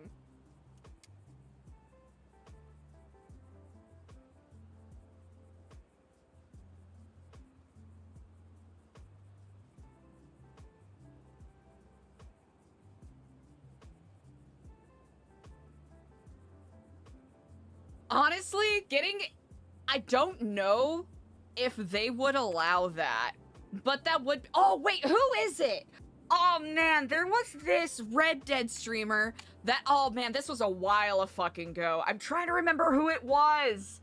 Oh man, there was I think it was Wild RP if I'm correct.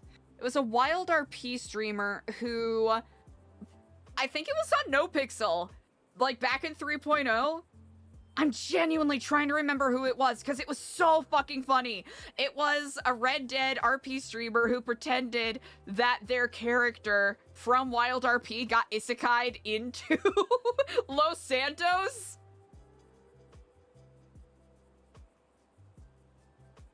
It was so fucking good. Oh, it is killing me.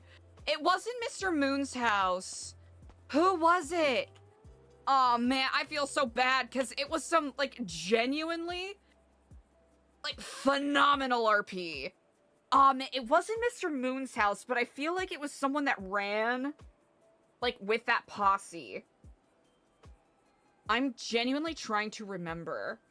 Yeah, Connecticut Yankee in King Arthur's Court is an isekai. Yeah. That time I got reincarnated as a slime? Wait, what's the one, like that time I got reincarnated as a vending machine? I heard that one is actually good. Can someone tell me if I'm getting punked or if it's actually worth watching? Because I'm not gonna lie, it's goofy enough that I want to give it a watch.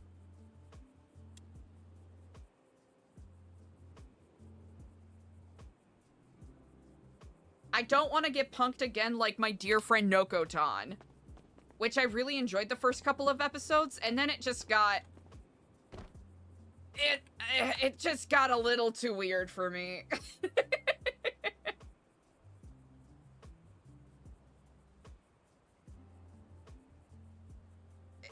Yeah, I don't think he perma'd in Wild RP, but I think it was, like he got hit over the head or something, and basically his time in GTA RP was just him having a hallucination that he forgot about back, you know, back in Wild RP. I'm trying to remember who it is.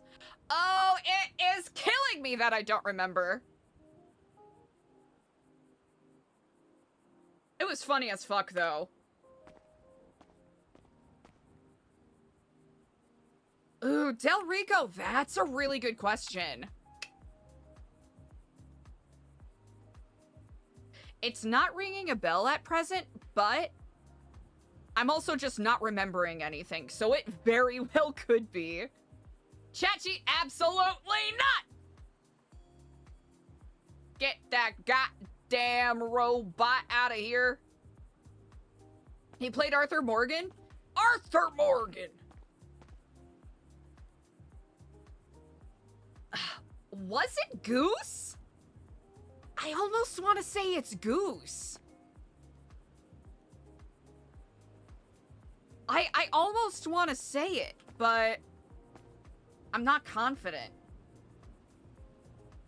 Yeah. It'll come to me at an inopportune time. Anyways, long story short, that isekai arc was incredibly entertaining and a beautiful way to watch someone stick to their shit, right? Stick to their character, even though they're in, objectively, an incredibly different genre.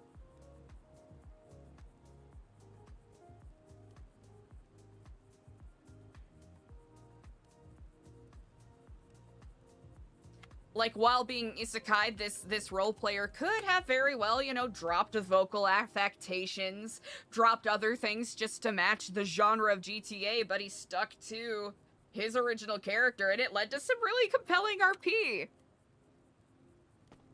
That is grounded in the world, in the rules of the world that have been established, right?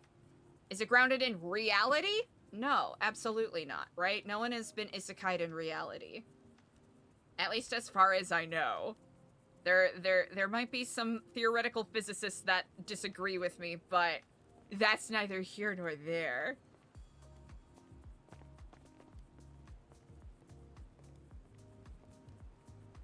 Grounded in the rules established for the world. And that's some good stuff. That's some tasty, tasty improv tea.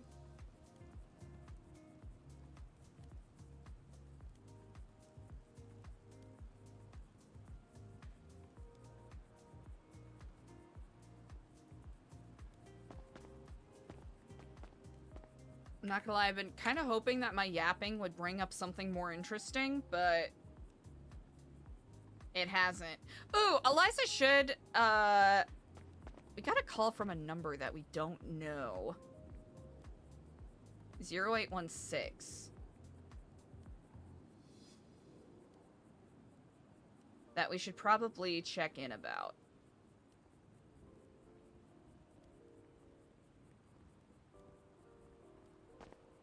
We'll do it after we clean this room.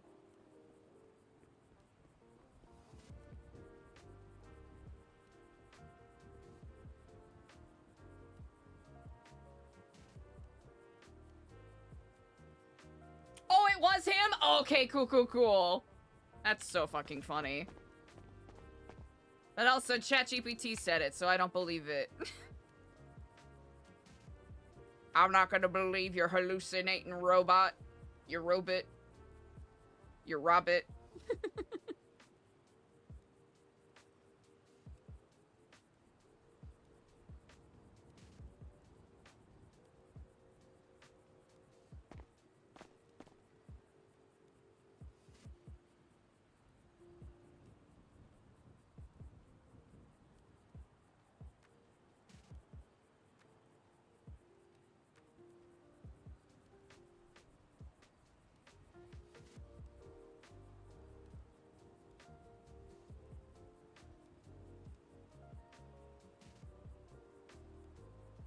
What's stochastic autocomplete?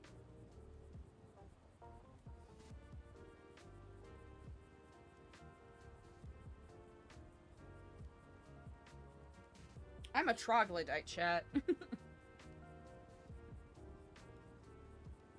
Robbits can't tell me nothing.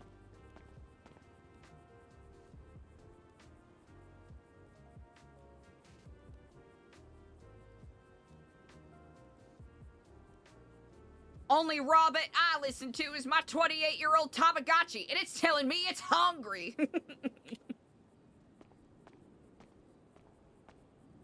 Alright, we cleaned that up, right? Yeah. Damn, this spot's fucking cobwebbed, mama. Oh, okay. Gotcha. Trogdor, yeah, you know what we're doing. We're burninating all of the Robbits. Damn, okay, Matterwave. Okay, vocabulary.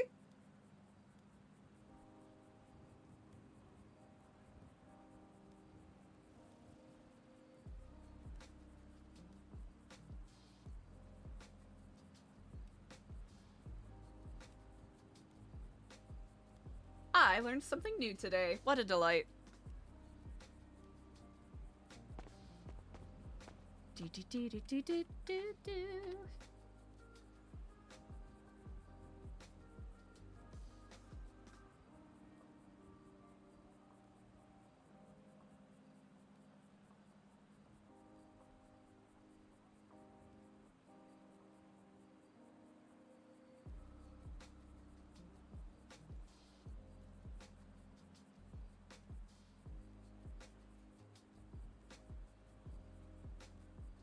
Okay, so we have our secret language that we've kinda...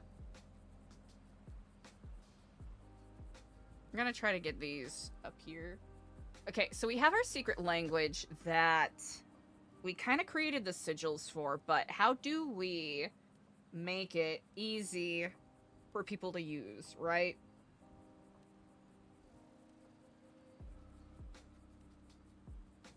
It is in general intelligence.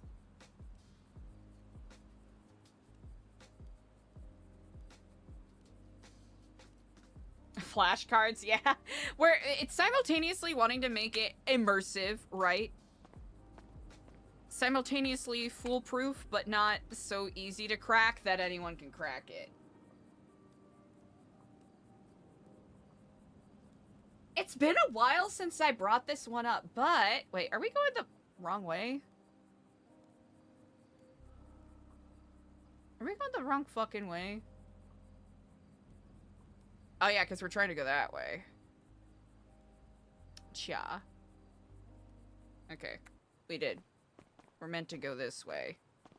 But I don't think we actually dusted this part, so we're gonna do that.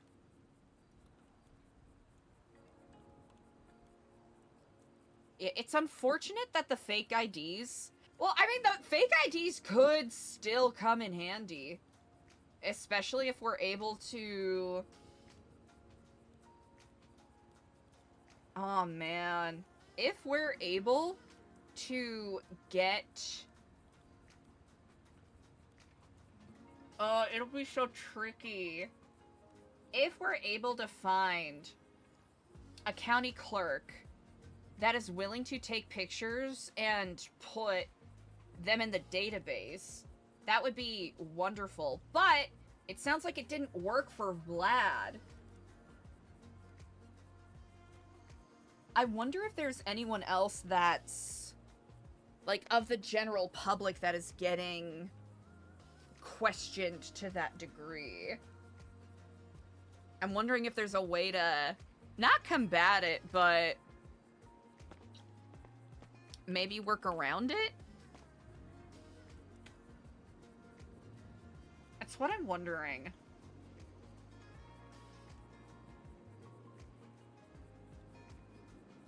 Okay, brainstorm. So, Thieves' Cant, written, we kind of have figured out, but we don't have it solved completely. Spoken is gonna be a whole other thing, right? Because if we can't get everyone on the same page about that, it's gonna ultimately be fruitless.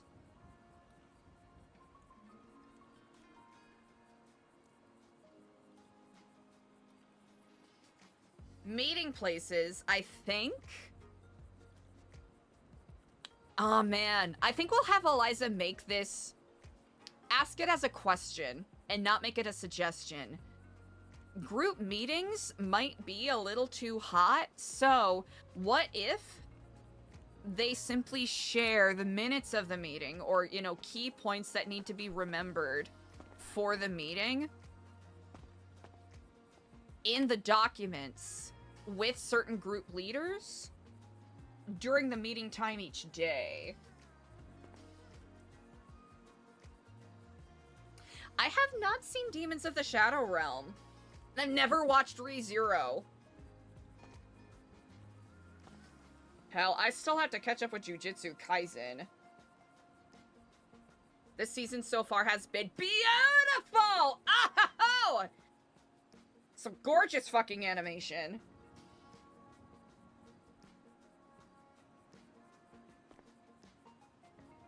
Absolutely nuts.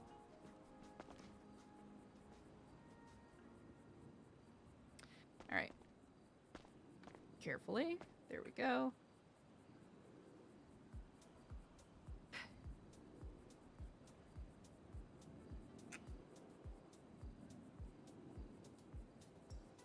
Even though they haven't really gotten to have that much of a conversation, I kind of like the trajectory of where, like, Zeke and Eliza's... I don't know if you would call it acquaintanceship, friendship, whatever.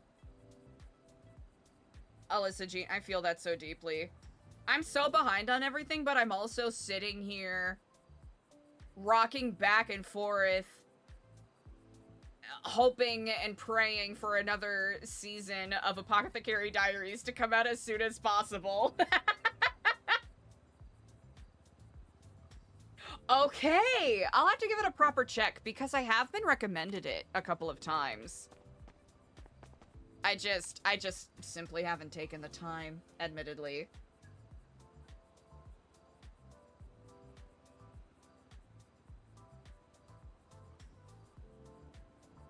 Oh, you did? Oh, I am so jealous. That is so sick. Was it the last show? Or I guess it's closing this weekend? Alyssa Jean, that is sick as hell. That must have been so fun.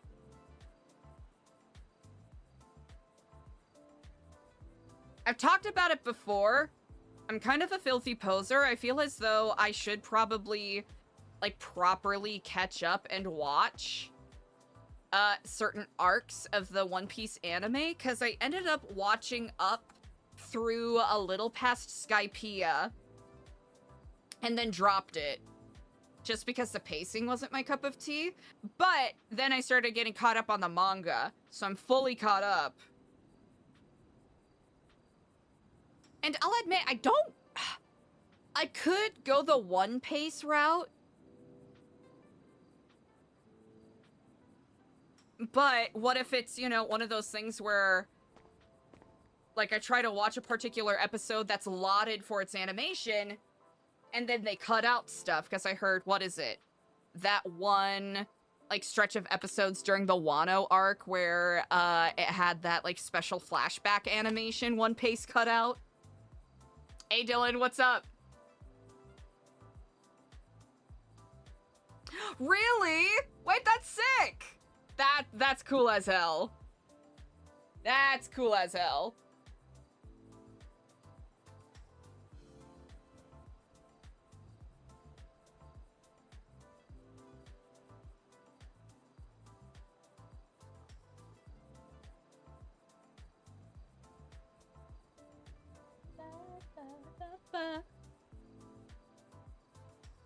Let's see. All right, Thieves' Cant, written and spoken, Dark Chronicle, radio show. Harassing the marshals and other people with false tips. Finding a way to maybe get other people on board with helping spread false tips. Send them on wild goose chases, following the wrong people.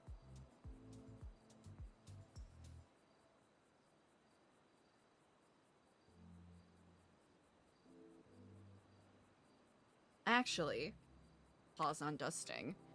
Who is around right now?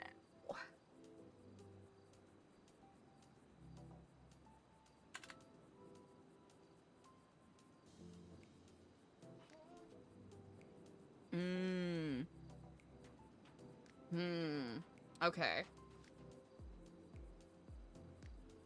Hold on, we're gonna make these notes.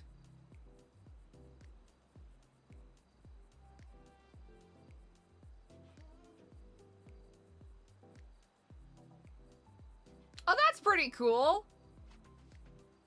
It's always fun to get insights like that.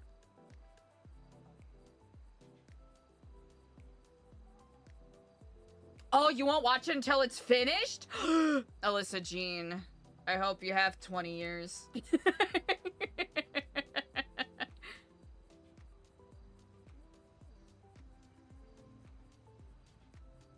I think it's almost, gosh, like a year since I fully caught up to everything.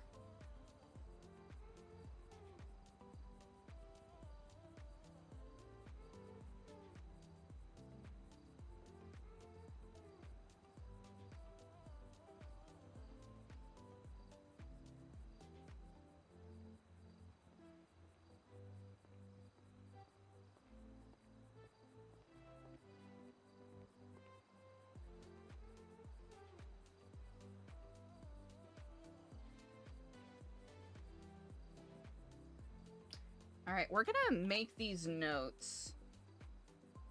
Just so we have them. Let's see. No BCSO.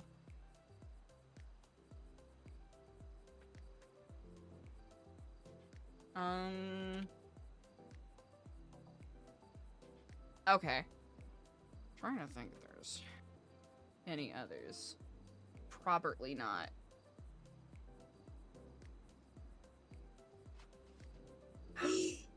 Honestly, Alyssa Jean, fair. Fair. I very much understand that.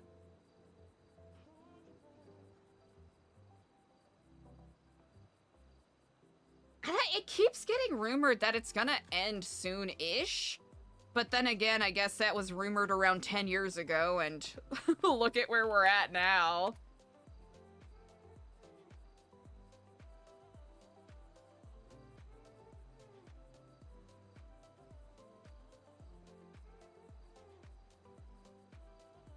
I will say, all things considered, and I will keep this as spoiler-free as possible, but for things that are spoiler-adjacent, if you're a fan of Chainsaw Man and have not read the end, feel free to mute this stream for the next 30 seconds.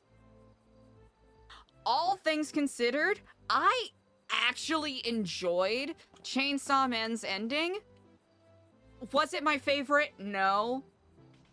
Did it feel incredibly abrupt? Yes.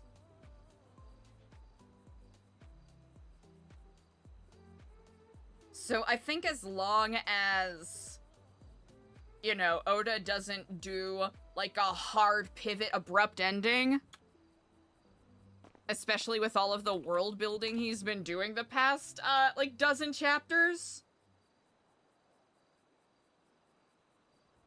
I'm fine with that. Okay, I don't. You probably can't hear this, but you can unmute now if you muted. That is my lukewarm take on that. You stopped during Big Mom?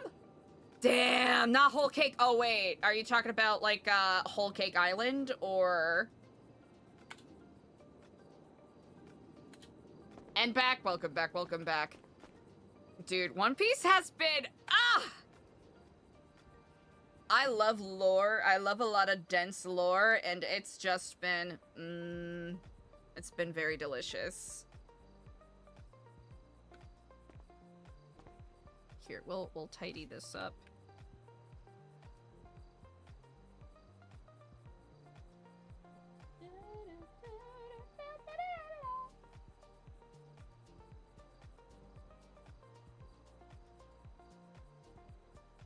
What if, okay, so...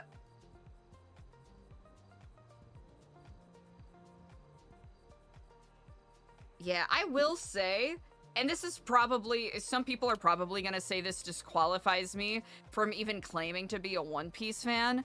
The anime is, just the pacing is not my cup of tea. Because it gets pretty repetitive, but... the manga, love the manga. It's everything that all of the people who hype it up say it is. If you like adventure stories, if you like lore, I recommend it. Dressrosa? What? You're not a Senior Pink fan?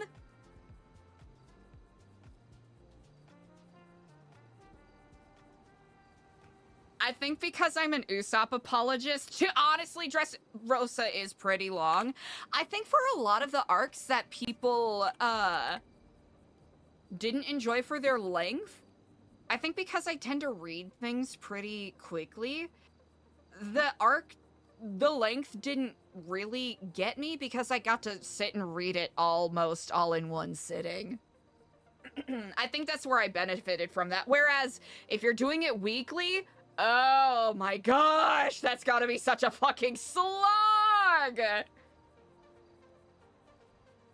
That totally makes sense. I think I've seen maybe like the first 10 episodes or so of Naruto. Never watched Dragon Ball. And I feel like just for, you know, just for the sense of cultural impact, I probably should.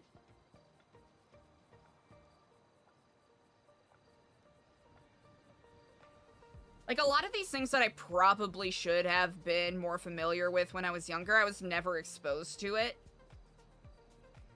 Because I was raised in a very much, cartoons are evil and will steal your soul household.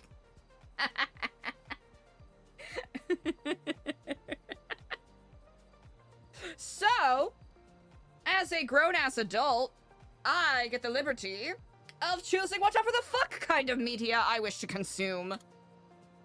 And, since I'm in the performing arts, I get to pass it off as I am doing research.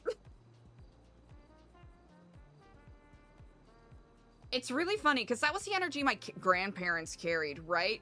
It's very funny. So my grandparents were very, like, you can only read certain kinds of books, you can't really watch TV, right? Shrek is demonic. But when I was, like, a toddler, you know, with my parents and whatnot, it was like, Ren and Stimpy, Beavis and Butthead... like those kinds of shows.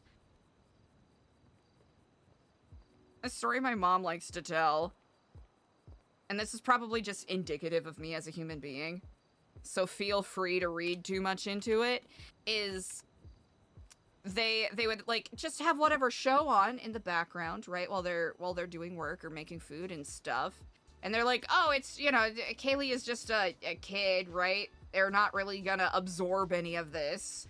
And it got to the point where whenever I laughed, apparently it was like the Beavis and Butthead laugh. Like the like, so imagine this like goofy ass little toddler doing the Beavis and Butthead laugh. And that's when they went, oh yeah, I should probably put on things that are a little more age appropriate. Instead, they gave me fucking Beatrice Potter books, which honestly fucking ate. I love those.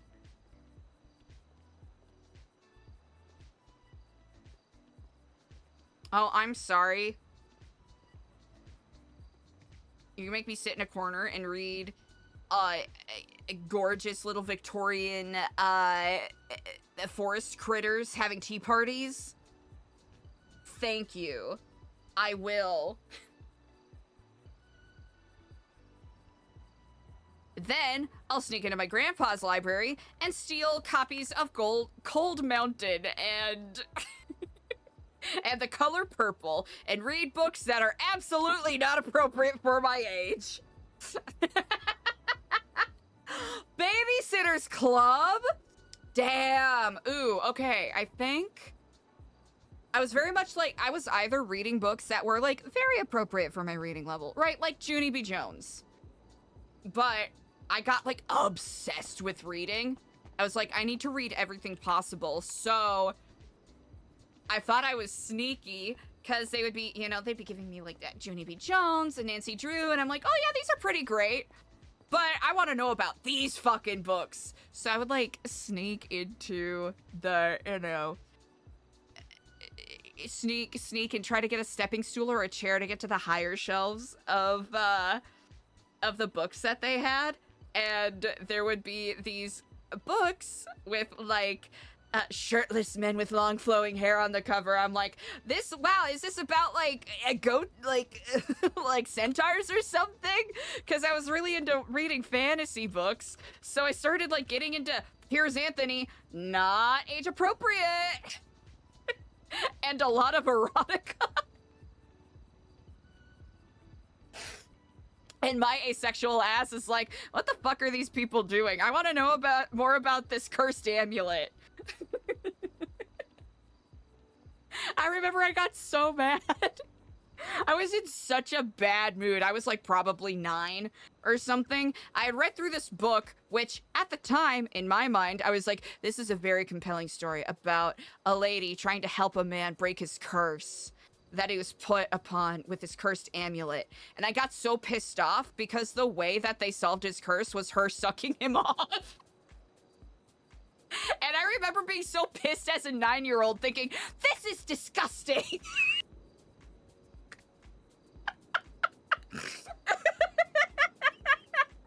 Like, it didn't have a sexual context for me at all, but I remember being so pissed off. Because I was so excited for her to solve the riddle of whatever the amulet is, and then just find out that it's just this, like, 2-chapter long, forgive me for the phrase here, but suck and fuck fest. Where I'm just, like, glazing over these chapters, like, I don't care about what these people are doing. This just seems gross.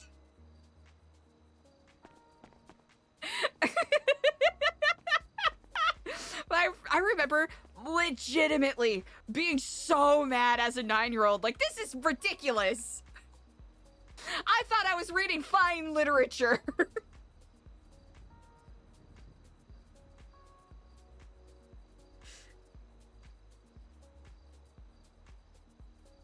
I'm trying to remember what book it was. It might have been a Sherilyn Kenyon.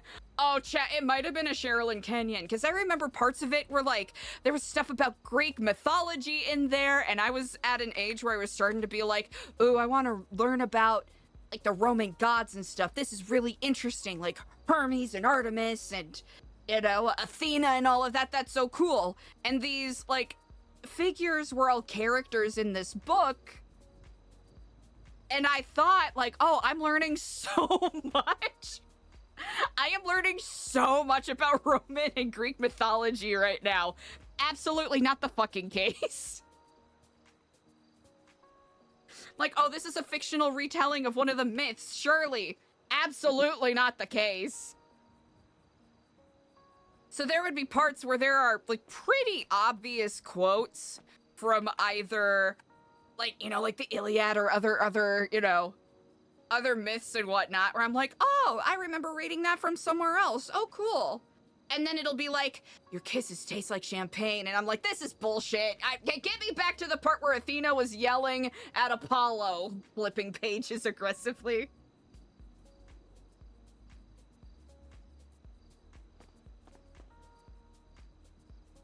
So anyways,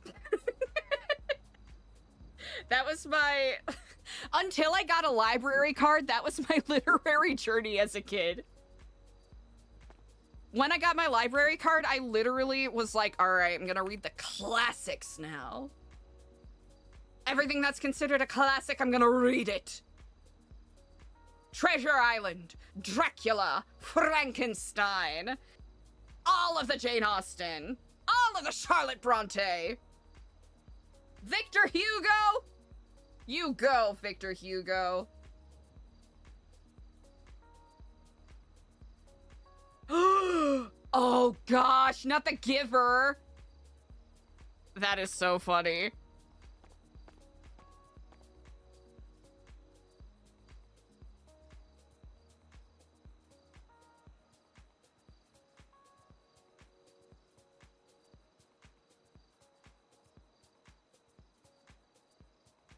I was put on, it wasn't successful because I found loopholes around it anyways, but I was put on, like, I was grounded from reading because I got overly, not emotionally invested, but I got really, I'm trying to, like, I don't know how to phrase it. I was deeply moved and freaked out after reading, what were the books that I got? Because I remember I had to read Gone with the Wind for class, but I also got Clan of the Cave Bear and A Child Called It from the library. And I read those two back to back, and that was probably the most, like legitimate, like, existential dread I felt as a kid. Like, how could such cruelty exist in the world?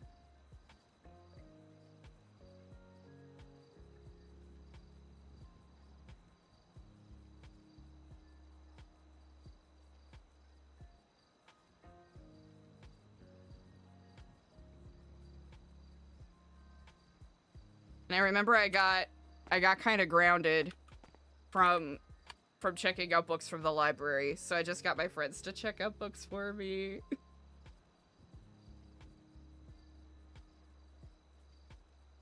And that's when I got into Sherlock Holmes. Honestly, that was a good pivot.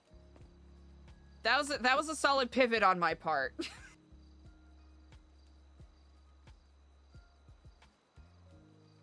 Honestly, 10 out of 10 pivot. Oh, yeah? Legitimately, because I kept checking out some of the most, you know, like, kind of not... I wouldn't necessarily say age inappropriate, but I was clearly at an age where I was already, like, struggling with some difficult concepts, and then just reading books that really heavily reinforced my, like, childhood depressive thoughts about the world. It's like, why don't you read things that are a little happier? I am. It's the happiest books I can find.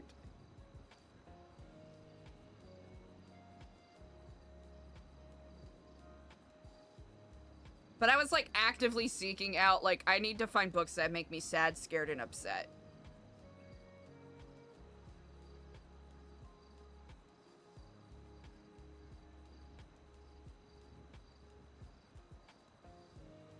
Ooh! Okay, I've only been grounded twice from checking out books from the library. First time was, after Clan of the Cave Bear and Child Called It. Second time was when I had, like, a full-on This is like peak puberty, Kaylee, so I was already feeling it, right? All of the emotions. I can't remember what exactly set me off, but I had like a full... Like, I was bawling my eyes out. Like, gasping for breath, just a big semi-cathartic cry. After, I'm trying to remember what part of the Green Mile I read. I think it was after John Coffey got executed. Listen, Alyssa Jean, here's the thing. When you live with your fundamentalist grandparents, they will find any reason to tell you to stop experiencing emotions in a certain way.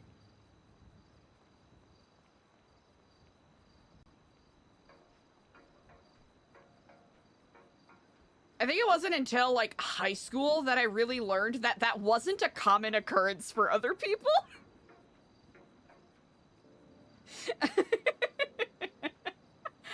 Oh man, I think legitimately the most, like, fucking nerd that I ever felt was, like, it was like after show choir practice. And it was like, we would have show choir practice in the mornings, like 6:30 a.m. before school started. And it was after a pretty lively practice, right? A lively rehearsal. We got everything done. We felt good about our numbers. And we were kind of sitting around and talking. And I remember, I thought I had the slickest icebreaker question ever. I was like, hey, so what books have you all been grounded for? And everyone looked at me like I had just said, I don't believe any of us are real. Let's put our brains into jars. Like, just the look was so fucking funny. Like, what the fuck are you talking about? Like, yeah. Like, how many times have you been grounded from the library? Like, what the fuck? No, my parents would love it if I read more books. What the fuck are you talking about?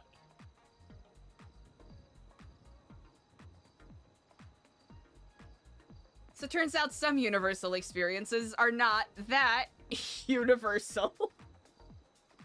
Anyways, chat, any of you ever been grounded from the library? And what was the book that made it happen?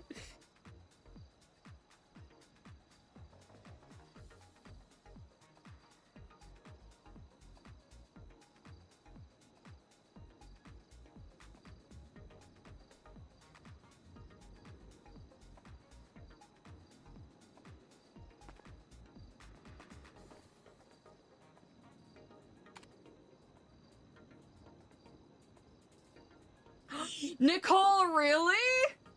Mood. Yeah, okay, that's the bonkers thing, right? Because I did sneak smut books, but I never got grounded for that.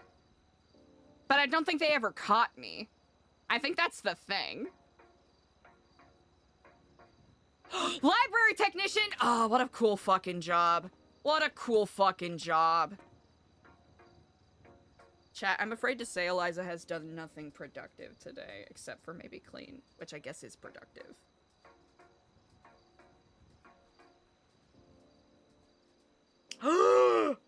That is a beautiful level of dedication, Nicole, I've gotta say. Former library technician? Still cool. Still cool as hell.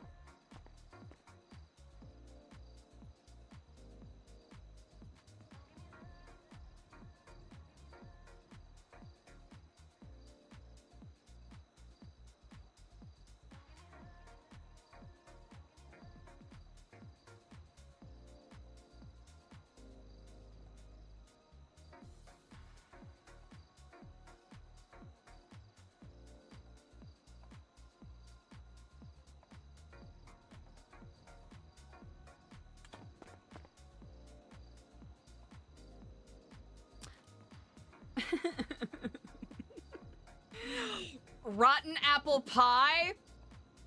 Okay, that kind of eats, though. Like PI, but it's pie. That's too fucking good. Really?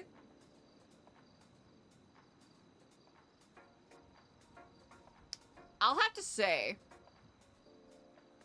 I have a small regret that I never read the Animorphs books when I was younger. Because I would have them recommended to me a lot as, like, appropriate reading material for my grade level. But I avoided them because the books, the covers scared me. The covers legitimately, like, gave me, just, like, looking at the covers, like, body horror has never sat well with me. It freaks me the fuck out. And the covers just, like, gave that kinda, like, kind of incredibly discomforting vibe that I could never get past. Yeah, isn't the whole... So I've heard, like, I've had people describe some aspects of the plot to me, and isn't it about, like, intergalactic, like, alien warfare and war crimes and all of this stuff? Who is it, KG Applegate? Honestly, the author herself is kind of iconic. Right? Is it KJ Applegate? Am I dumb? I might be dumb.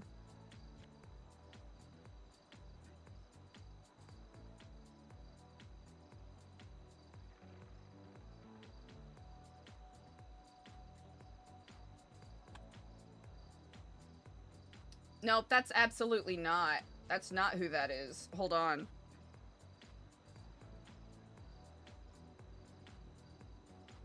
K.A. Applegate.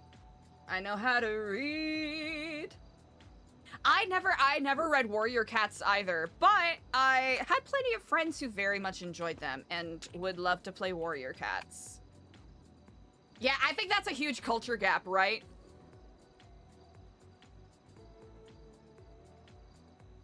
Gotcha. Yeah, I hear, like you mentioned, like, the second half or, like, towards the end of the series, it gets very dark.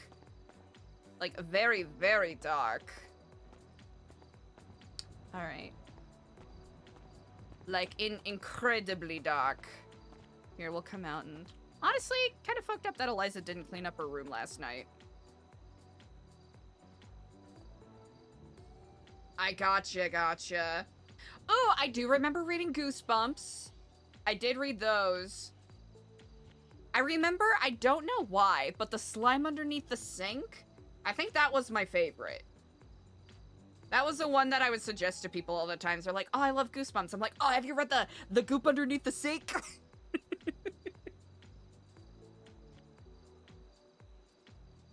That one's great. It's so gross and scary.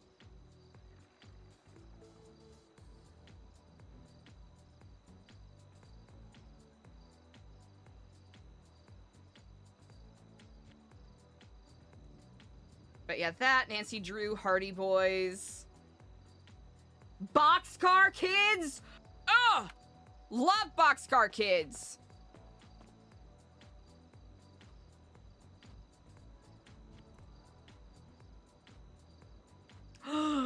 That is bananas!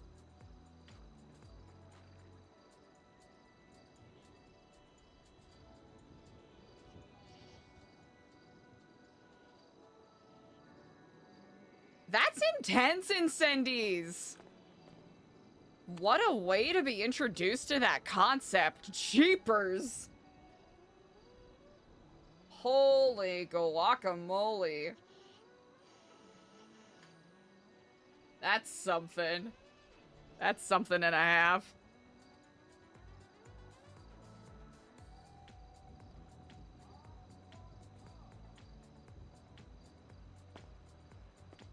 It came from beneath the sink. Yes, that's the one. I think that it's that one. Yeah, Boxcar Children 8. Like, here's the thing. I don't think I've read that series in... I'm definitely gonna age myself here. Definitely more than 20 years. Like, it's been a hot fucking while since I've read any Boxcar Children books, but I remember those just absolutely being my shit.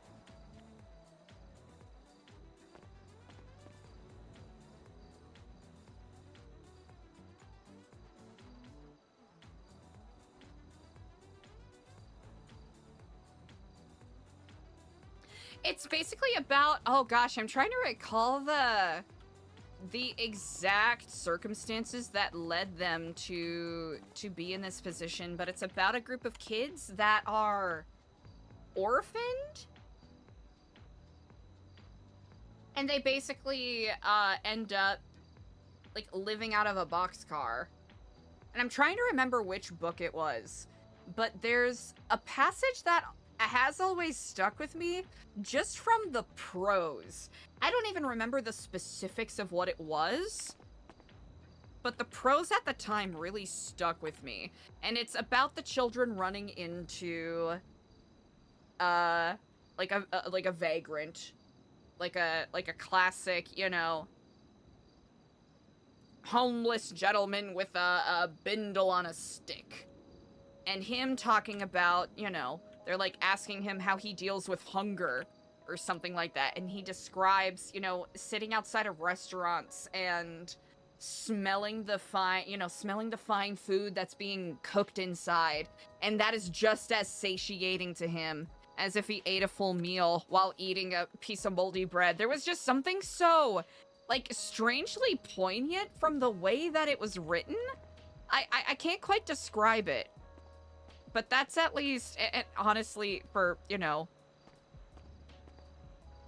for my adult mind, it's probably, like, if I were to reread it as an adult, it's probably something incredibly basic, but I remember as a kid, that was just like, like, that was like a Ratatouille, you know, Remy eating cheese and a strawberry together moment for me.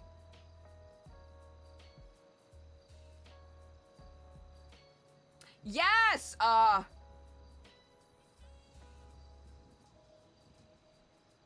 There was a point around in junior high where I got super competitive about reading with a couple of my friends, and it got to the point where we were getting competitive about reading the Silmarillion. Like, who could quote the most obscure facts to each other? Like, oh yeah, you remember from page, you know, like 23, chapter 2.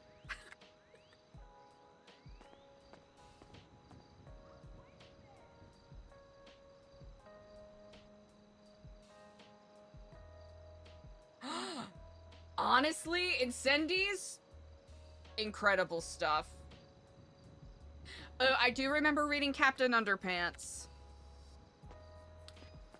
I think I was just really jonesing for some, like, comedic reading when I was a kid, and it just did not fill it for me. I remember what was it, the Lunch Ladies from Space? I thought the Flip-O-Rama was cool. But it was also at a time where, I was, like, really starting to get into, like, Edgar Allan Poe. Like, here's the thing. Like, I was reading it, but I wasn't fully comprehending it. Like, I was really trying to read above my grade level. And, like, not fully grasping some concepts, right? Like, I could read, oh yeah, a heart was beating below the floorboards. That's scary, but it, like, at the time, I didn't, like, fully comprehend the representation of, like guilt that it's meant to be. Yeah, Carvonnegut! Yeah. I think, what was it? Probably 9th or 10th grade was when I got introduced to Vonnegut while reading Harrison Bergeron. It was one of the short stories in, like, the, you know, young readers collection that we had for our English class.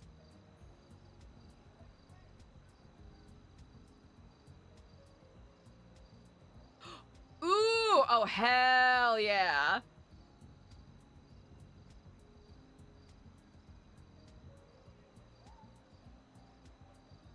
Yeah, I'll have to say, like, high school is definitely when I actually did a meaningful dive into, like, literature of the Western canon.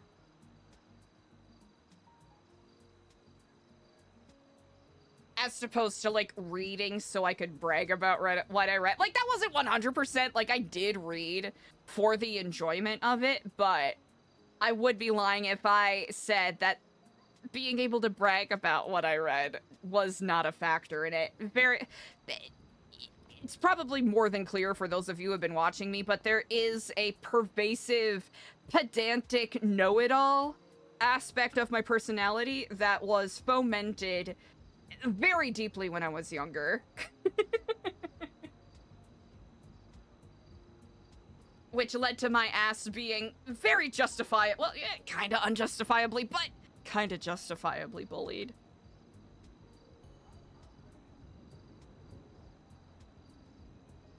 Actually, we should wash our hands before we eat.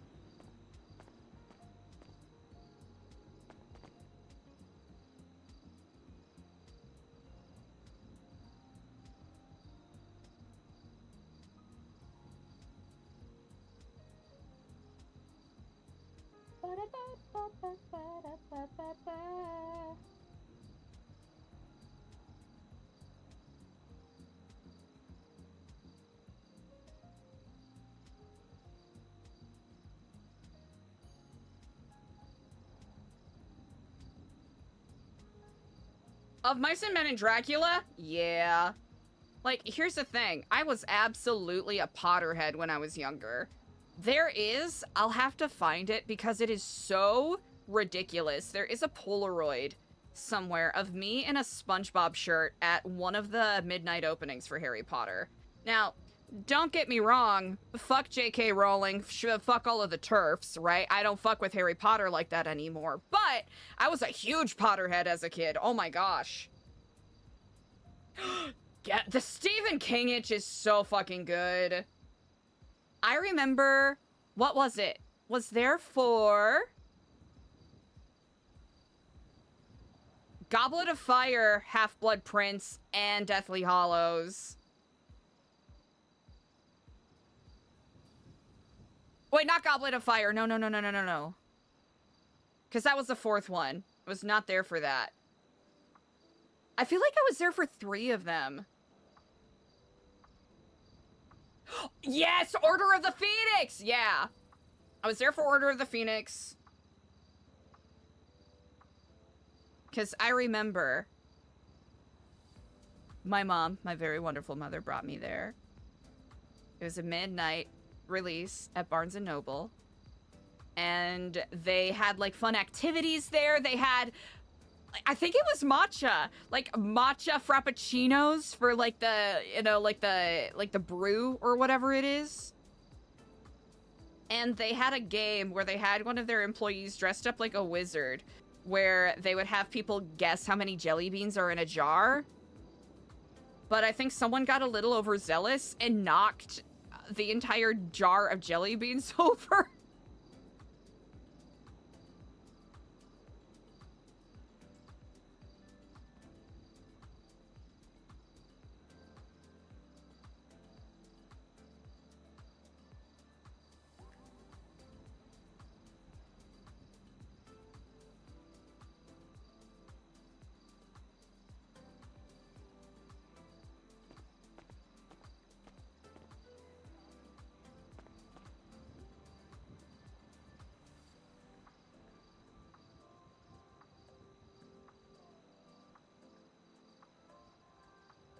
Hell yeah.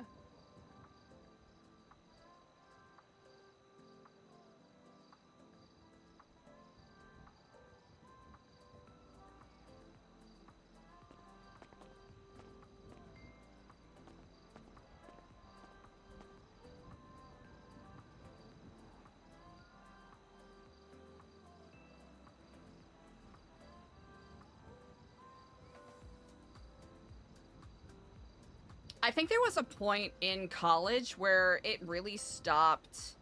Like, I did a hard pivot to reading almost exclusively play scripts or books that play scripts have been adapted from. Like, there were very few books that I read recreationally, but, luckily my college had like a really, really nice library. I would spend so much time there.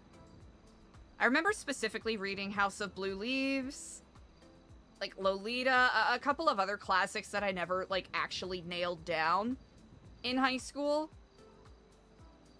But for the most part, like play scripts and like theater history stuff, because I had like virtually no drama program at my high school. So it really felt like I had an opportunity to finally catch up with everything, because I really didn't like have access to the internet or any meaningful way to learn about like play scripts or like sheet music, all of that. Hey, Yes. when did you receive the search and seizure warrant notification on your notes app? Oh, I think 2 or 3 days ago. Let me see, because I don't think it'll give me a date, but let me take a look either way.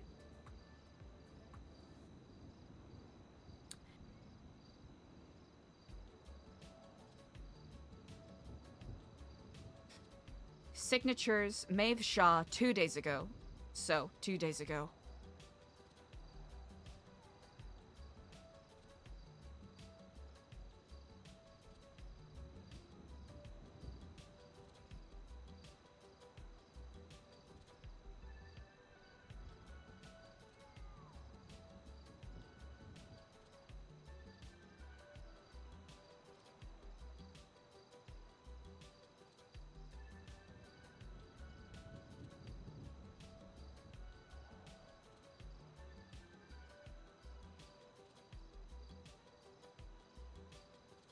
Two days ago?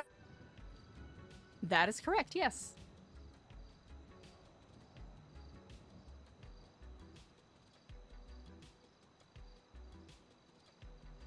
If memory serves me correctly, I did get the notifications on Thursday. So, the signature date from Maeve Shaw seems to match that.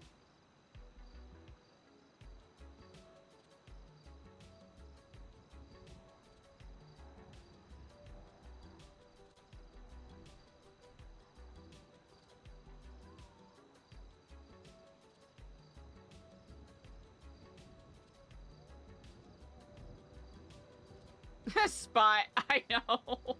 I've been talking about everything but. I'm a flop. I'm a flop. I'm a fail.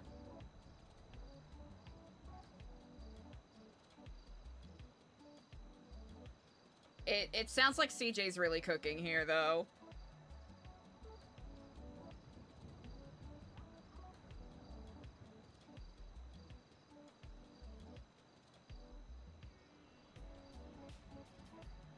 Anger management yoga on the beach would be incredible. I think Eliza could use that.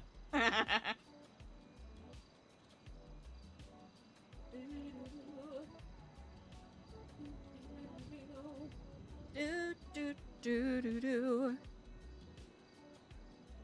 Pardon me.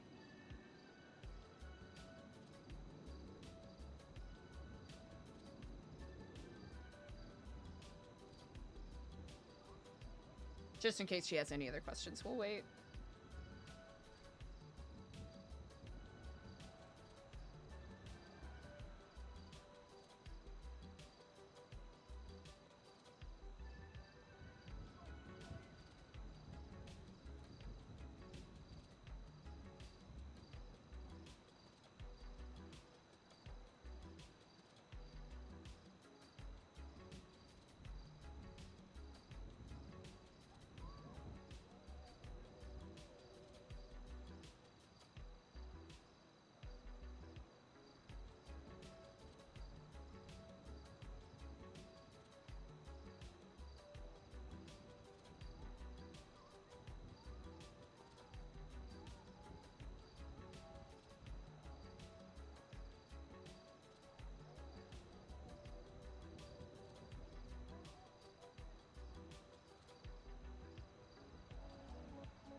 if this is useful information, it's the same for the phone subpoena as well.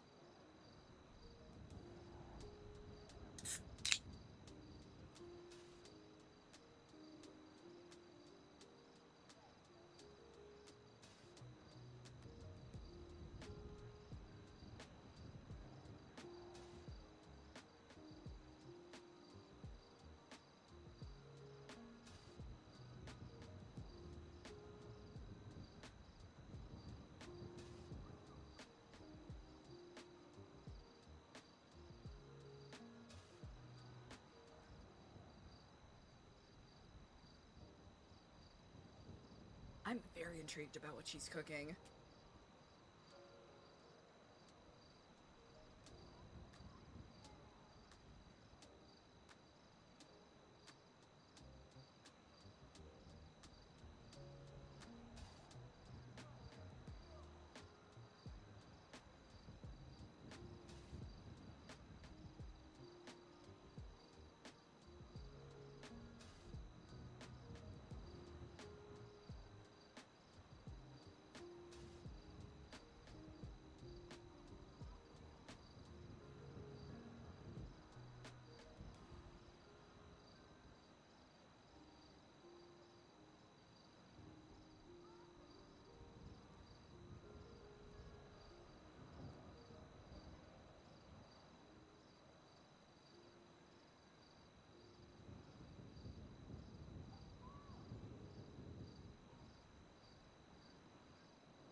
Can you share that with me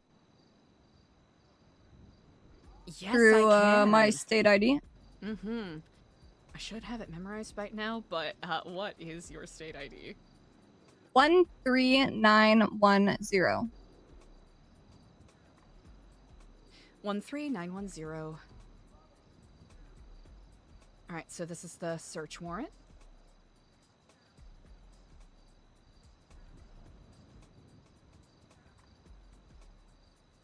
Alright, did you get that?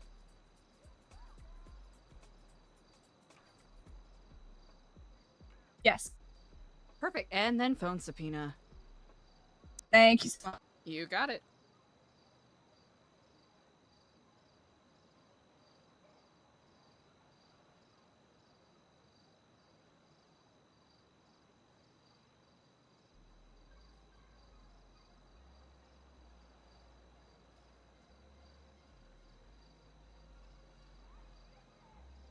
Excuse me.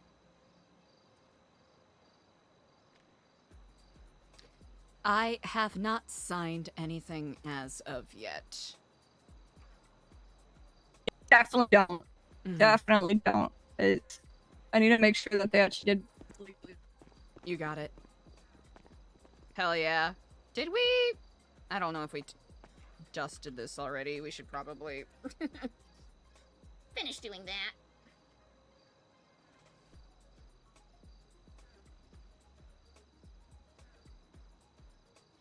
I'm curious about this angle because...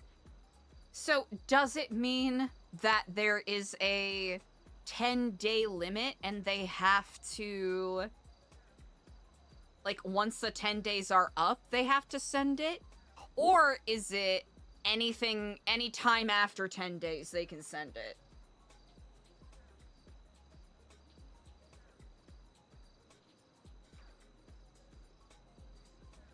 Because unless I read things wrong, which I probably did, because legalese is not my forte.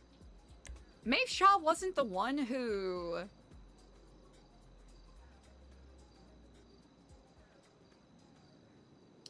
did that, right?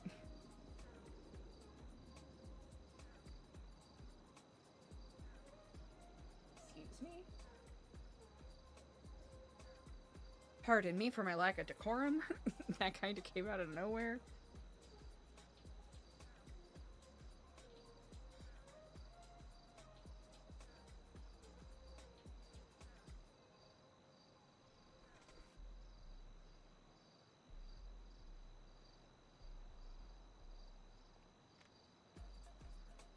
Wow. Roman is a judge? Wow.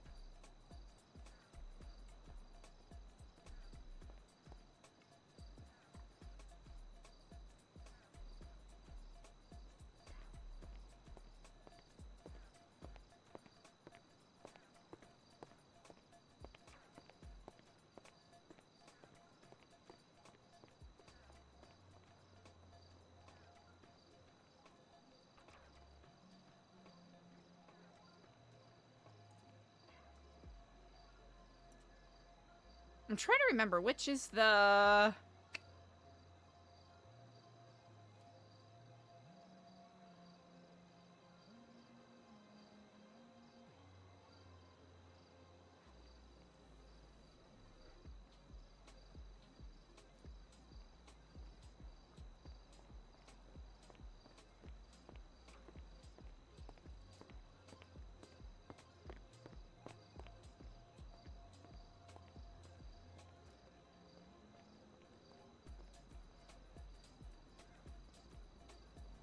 Ooh, I think Eliza's number 3. I mean, just thinking about the conversation from yesterday.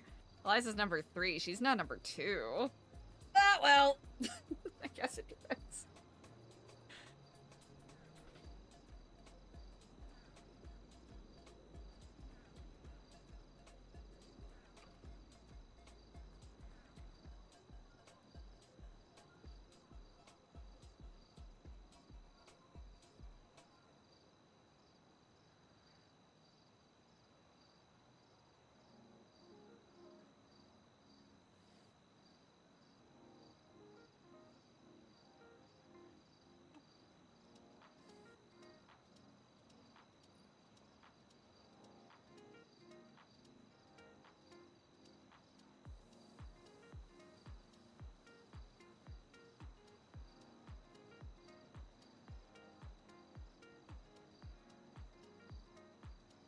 Oh.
Hmm.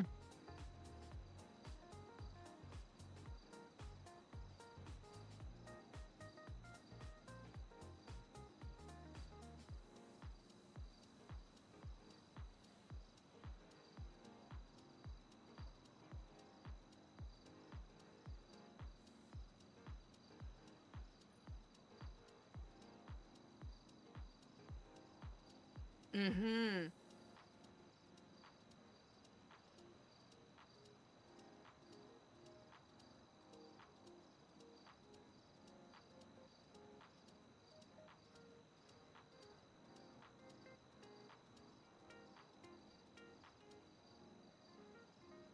Friday, May 8th.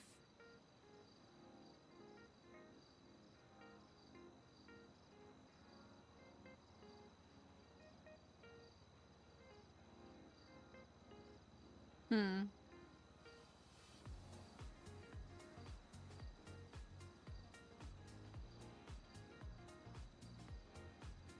No delayed notice there.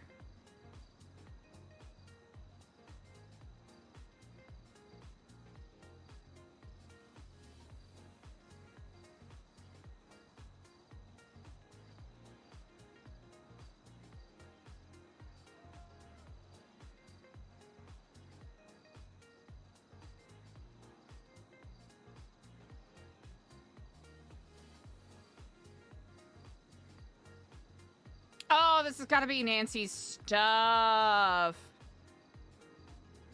Wait, how? That's not Eliza's number, though.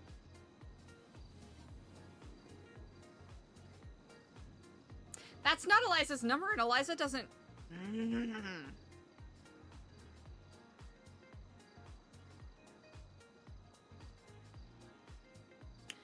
Oh, okay, gotcha. It was in the... Gotcha. In one of the storages. Never mind, I don't know how to read. I don't know how to fucking read. What do you expect from me?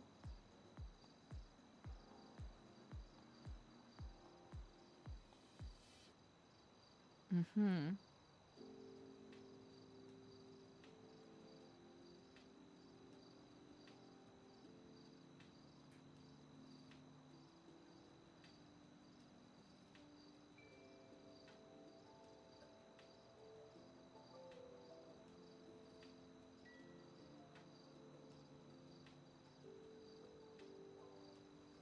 I mean, if it was done on the 7th or the 8th, it is within the bounds, but I also don't. I'm also just glossing over this, so it shows what I know.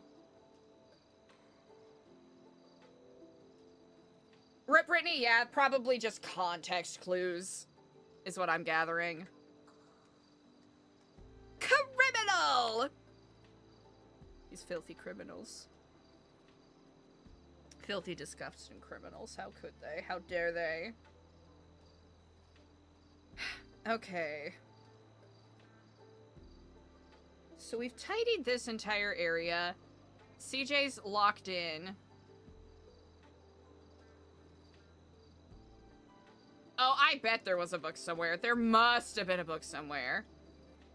There absolutely must have been a book somewhere. Speaking of books...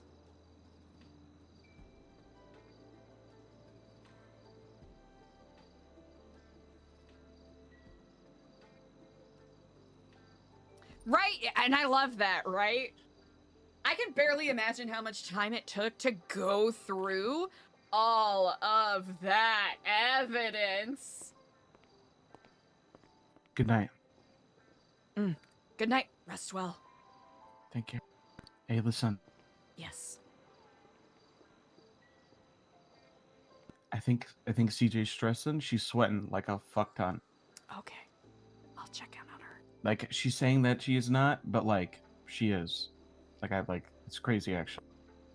Like it looks like she just got out of the pool, and I don't know what it is, but like her forehead is just fucking seeping in sweat. It's crazy. Oh.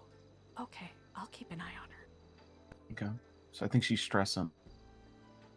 Either that or old age is getting to her. I'm not sure. I don't think she's that old. But I thank you for the heads up. She's 38. She's 38?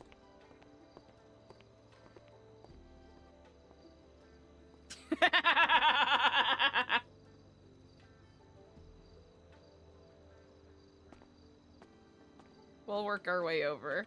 We'll work our way over. We'll work our way over. Hey! Hey, CA! How's it going? Doing good? Doing good? Hell yeah, we're doing good.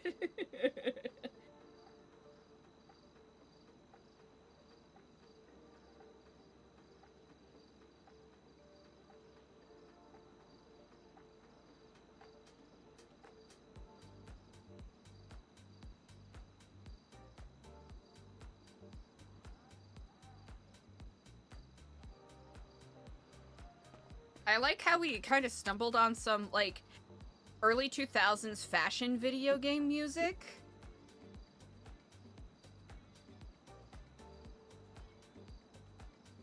Ooh.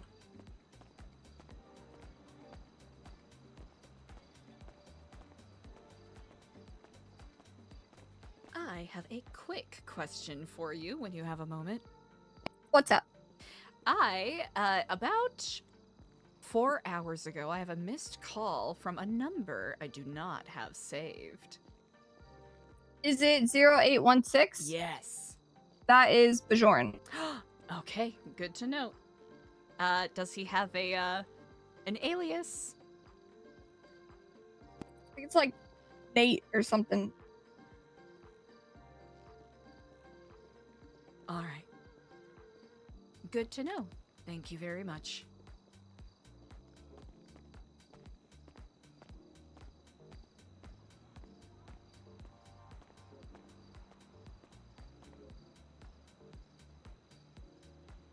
Ooh, Ooh, okay. I do have to end pretty soon.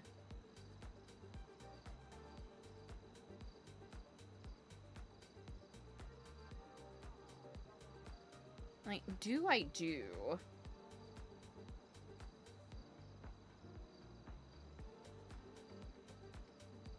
Cause I'm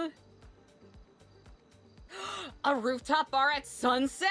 Yeah. Yeah. That's the kind of bouginess that we're here for.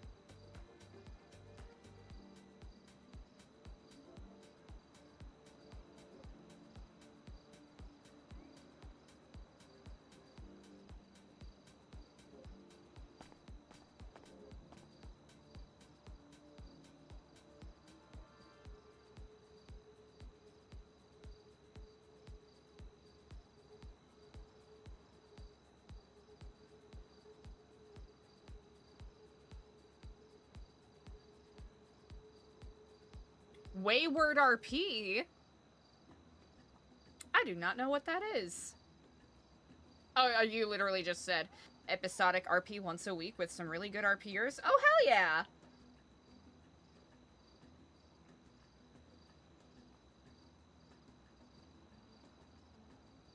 So is it a server that's only up, like, once a week? That's actually that's really interesting. That's really interesting. Like a TV series? That is so funny that you bring that up, especially when I was yapping about, like, long-form, like, narrative improv stuff.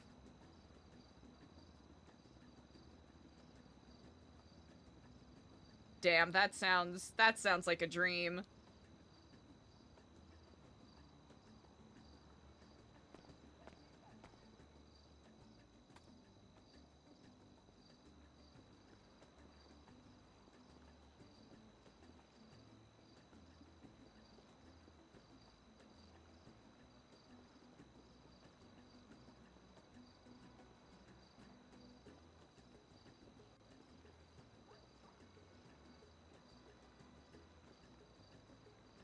Hell yeah, hell yeah. Good shit.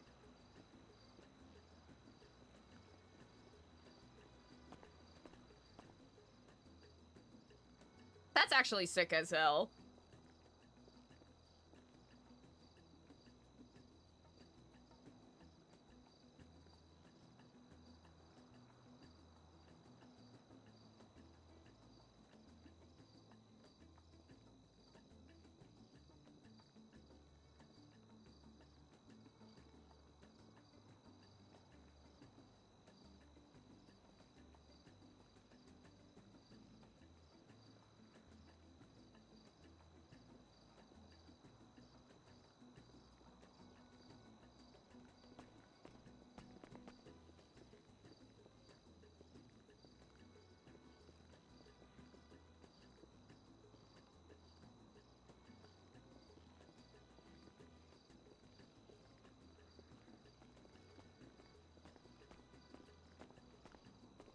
Oh shit! Morning. Well, good morning, good morning. Do you have any, can I turn in money for chips here? You know what? Actually, let me take a look real quick. I think, this looks a little open. Let's I can see. clean off the old table.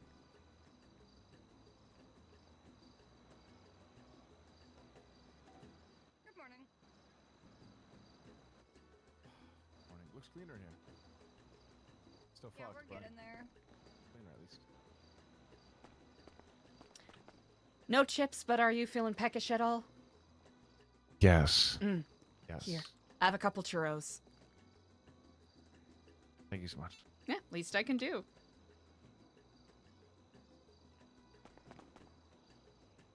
Ooh. Some morning churros. Mm. Did you get the phone subpoena on the same day on Thursday? Yes. I got the search warrant first and then the phone subpoena after. In pretty quick succession. Do you have anything, Marcus? Yeah, search warrant. Mm. Maeve Shaw, San Andreas, State Marshal is attached. Here you will find a copy of your search warrant / pertaining to your properties. I had 2. What properties do I have? Oh. Maybe vehicles? Wait, I have to sign it? Don't sign it. Yeah, I haven't signed mine yet. Should I even look at it? I'm too afraid to like. You can You look think at it's it. like? Think it's malware? Just trying to hack my phone? Nah. There's gonna I be need to Trojans on know my when phone. they sent it to you.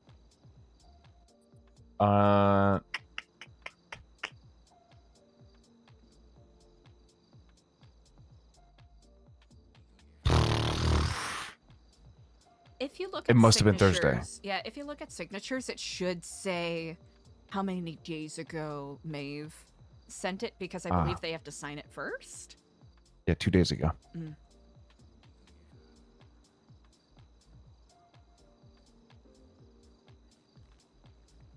Did they request for a delayed notice for you?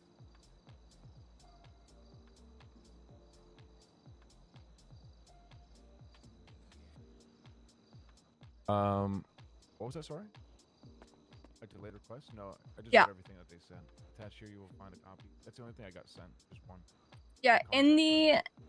it should tell you if you open it, it should tell you if there's request for delayed notice, and it will either say Y for yes and then the number of days, or it'll say N for no. Gotcha. I'll read through.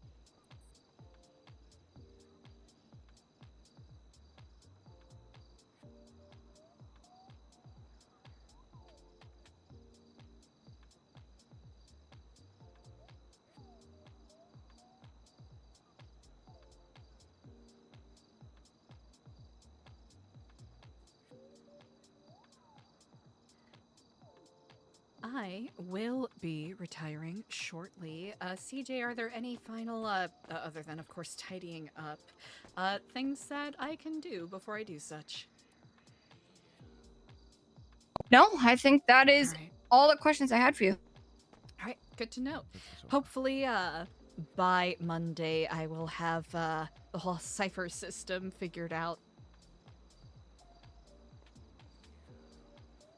I Yes, believe- that will be very cool. Ooh. Also, I'm curious about your thoughts on this. Is our goal to continue to have large group meetings going forward, or are we, No idea, ask Okay. Lang. Alright, good to know.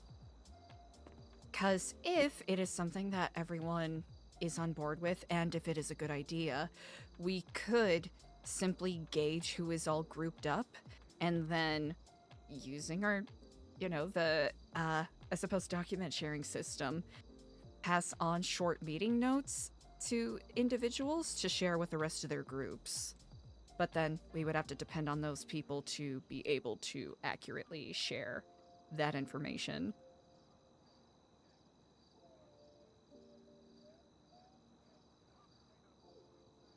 I think we should check in on Monday Okay, and see where we're at. good to know. Oh my Oh. god, I'm so What sad the right heck? now, brother. What What the the heck? fuck? What the heck? I'm gonna kill myself. Don't do that. Oh, it's gonna happen. Don't do that. Oh no, I've already Definitely done not it. in here. Fuck! I apologize. I'm sorry. You alright? I'm so frustrated already. God damn it. Oh my fucking god. I'm gonna read this and let you know. Be What right a back. mood. I'm gonna stand over here.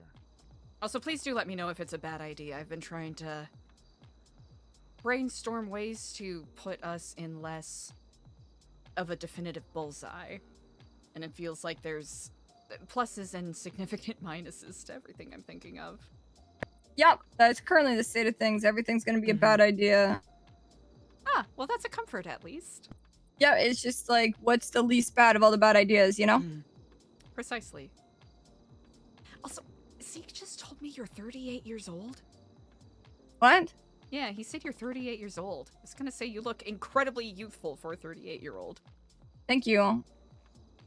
Like, I'm definitely not devastatingly youthful. 38 like years old. half that age, maybe. Wait, 38 would be... Half of 38 is 19? Probably like a solid 23. Speedy the other day randomly told me I looked like a child. A child? Yes. I wouldn't go as far to say that. It's like, what the hell? Maybe it's your youthful and cherubic demeanor.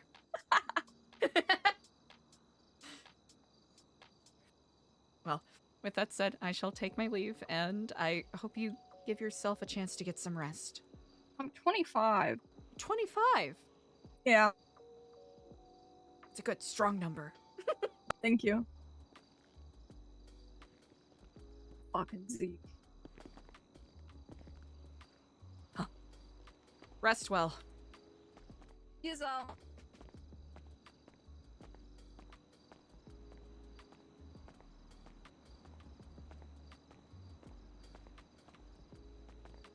I am heading off to rest.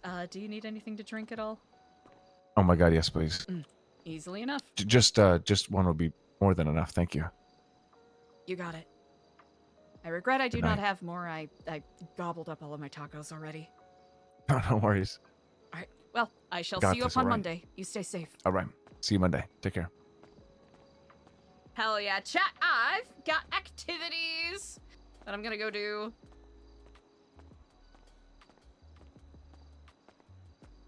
We made 0 progress in regards to the code, but that's okay. Cause sometimes you just gotta have a nice filler episode.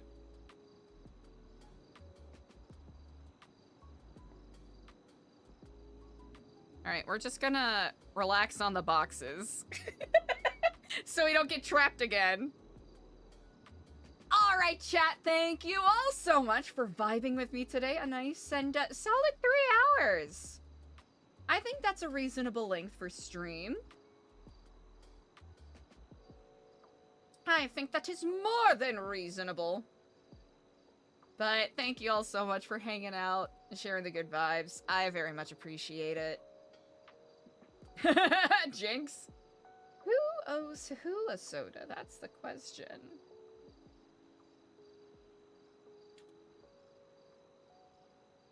Alright, let's find someone cool and hip and with the times for me to send you to. No, you don't. You know, you do not have to tip me. Illegal! Don't do it. Illegal, illegal, illegal.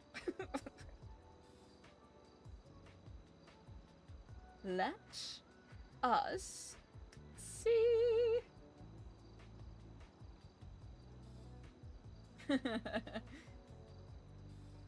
I think... Oh, I know exactly who I want to send you to. I want to send you to Carby! It's been a while since we rated Carby. Carby always brings the good vibes. Plays JoJo Golden. Among other phenomenal characters.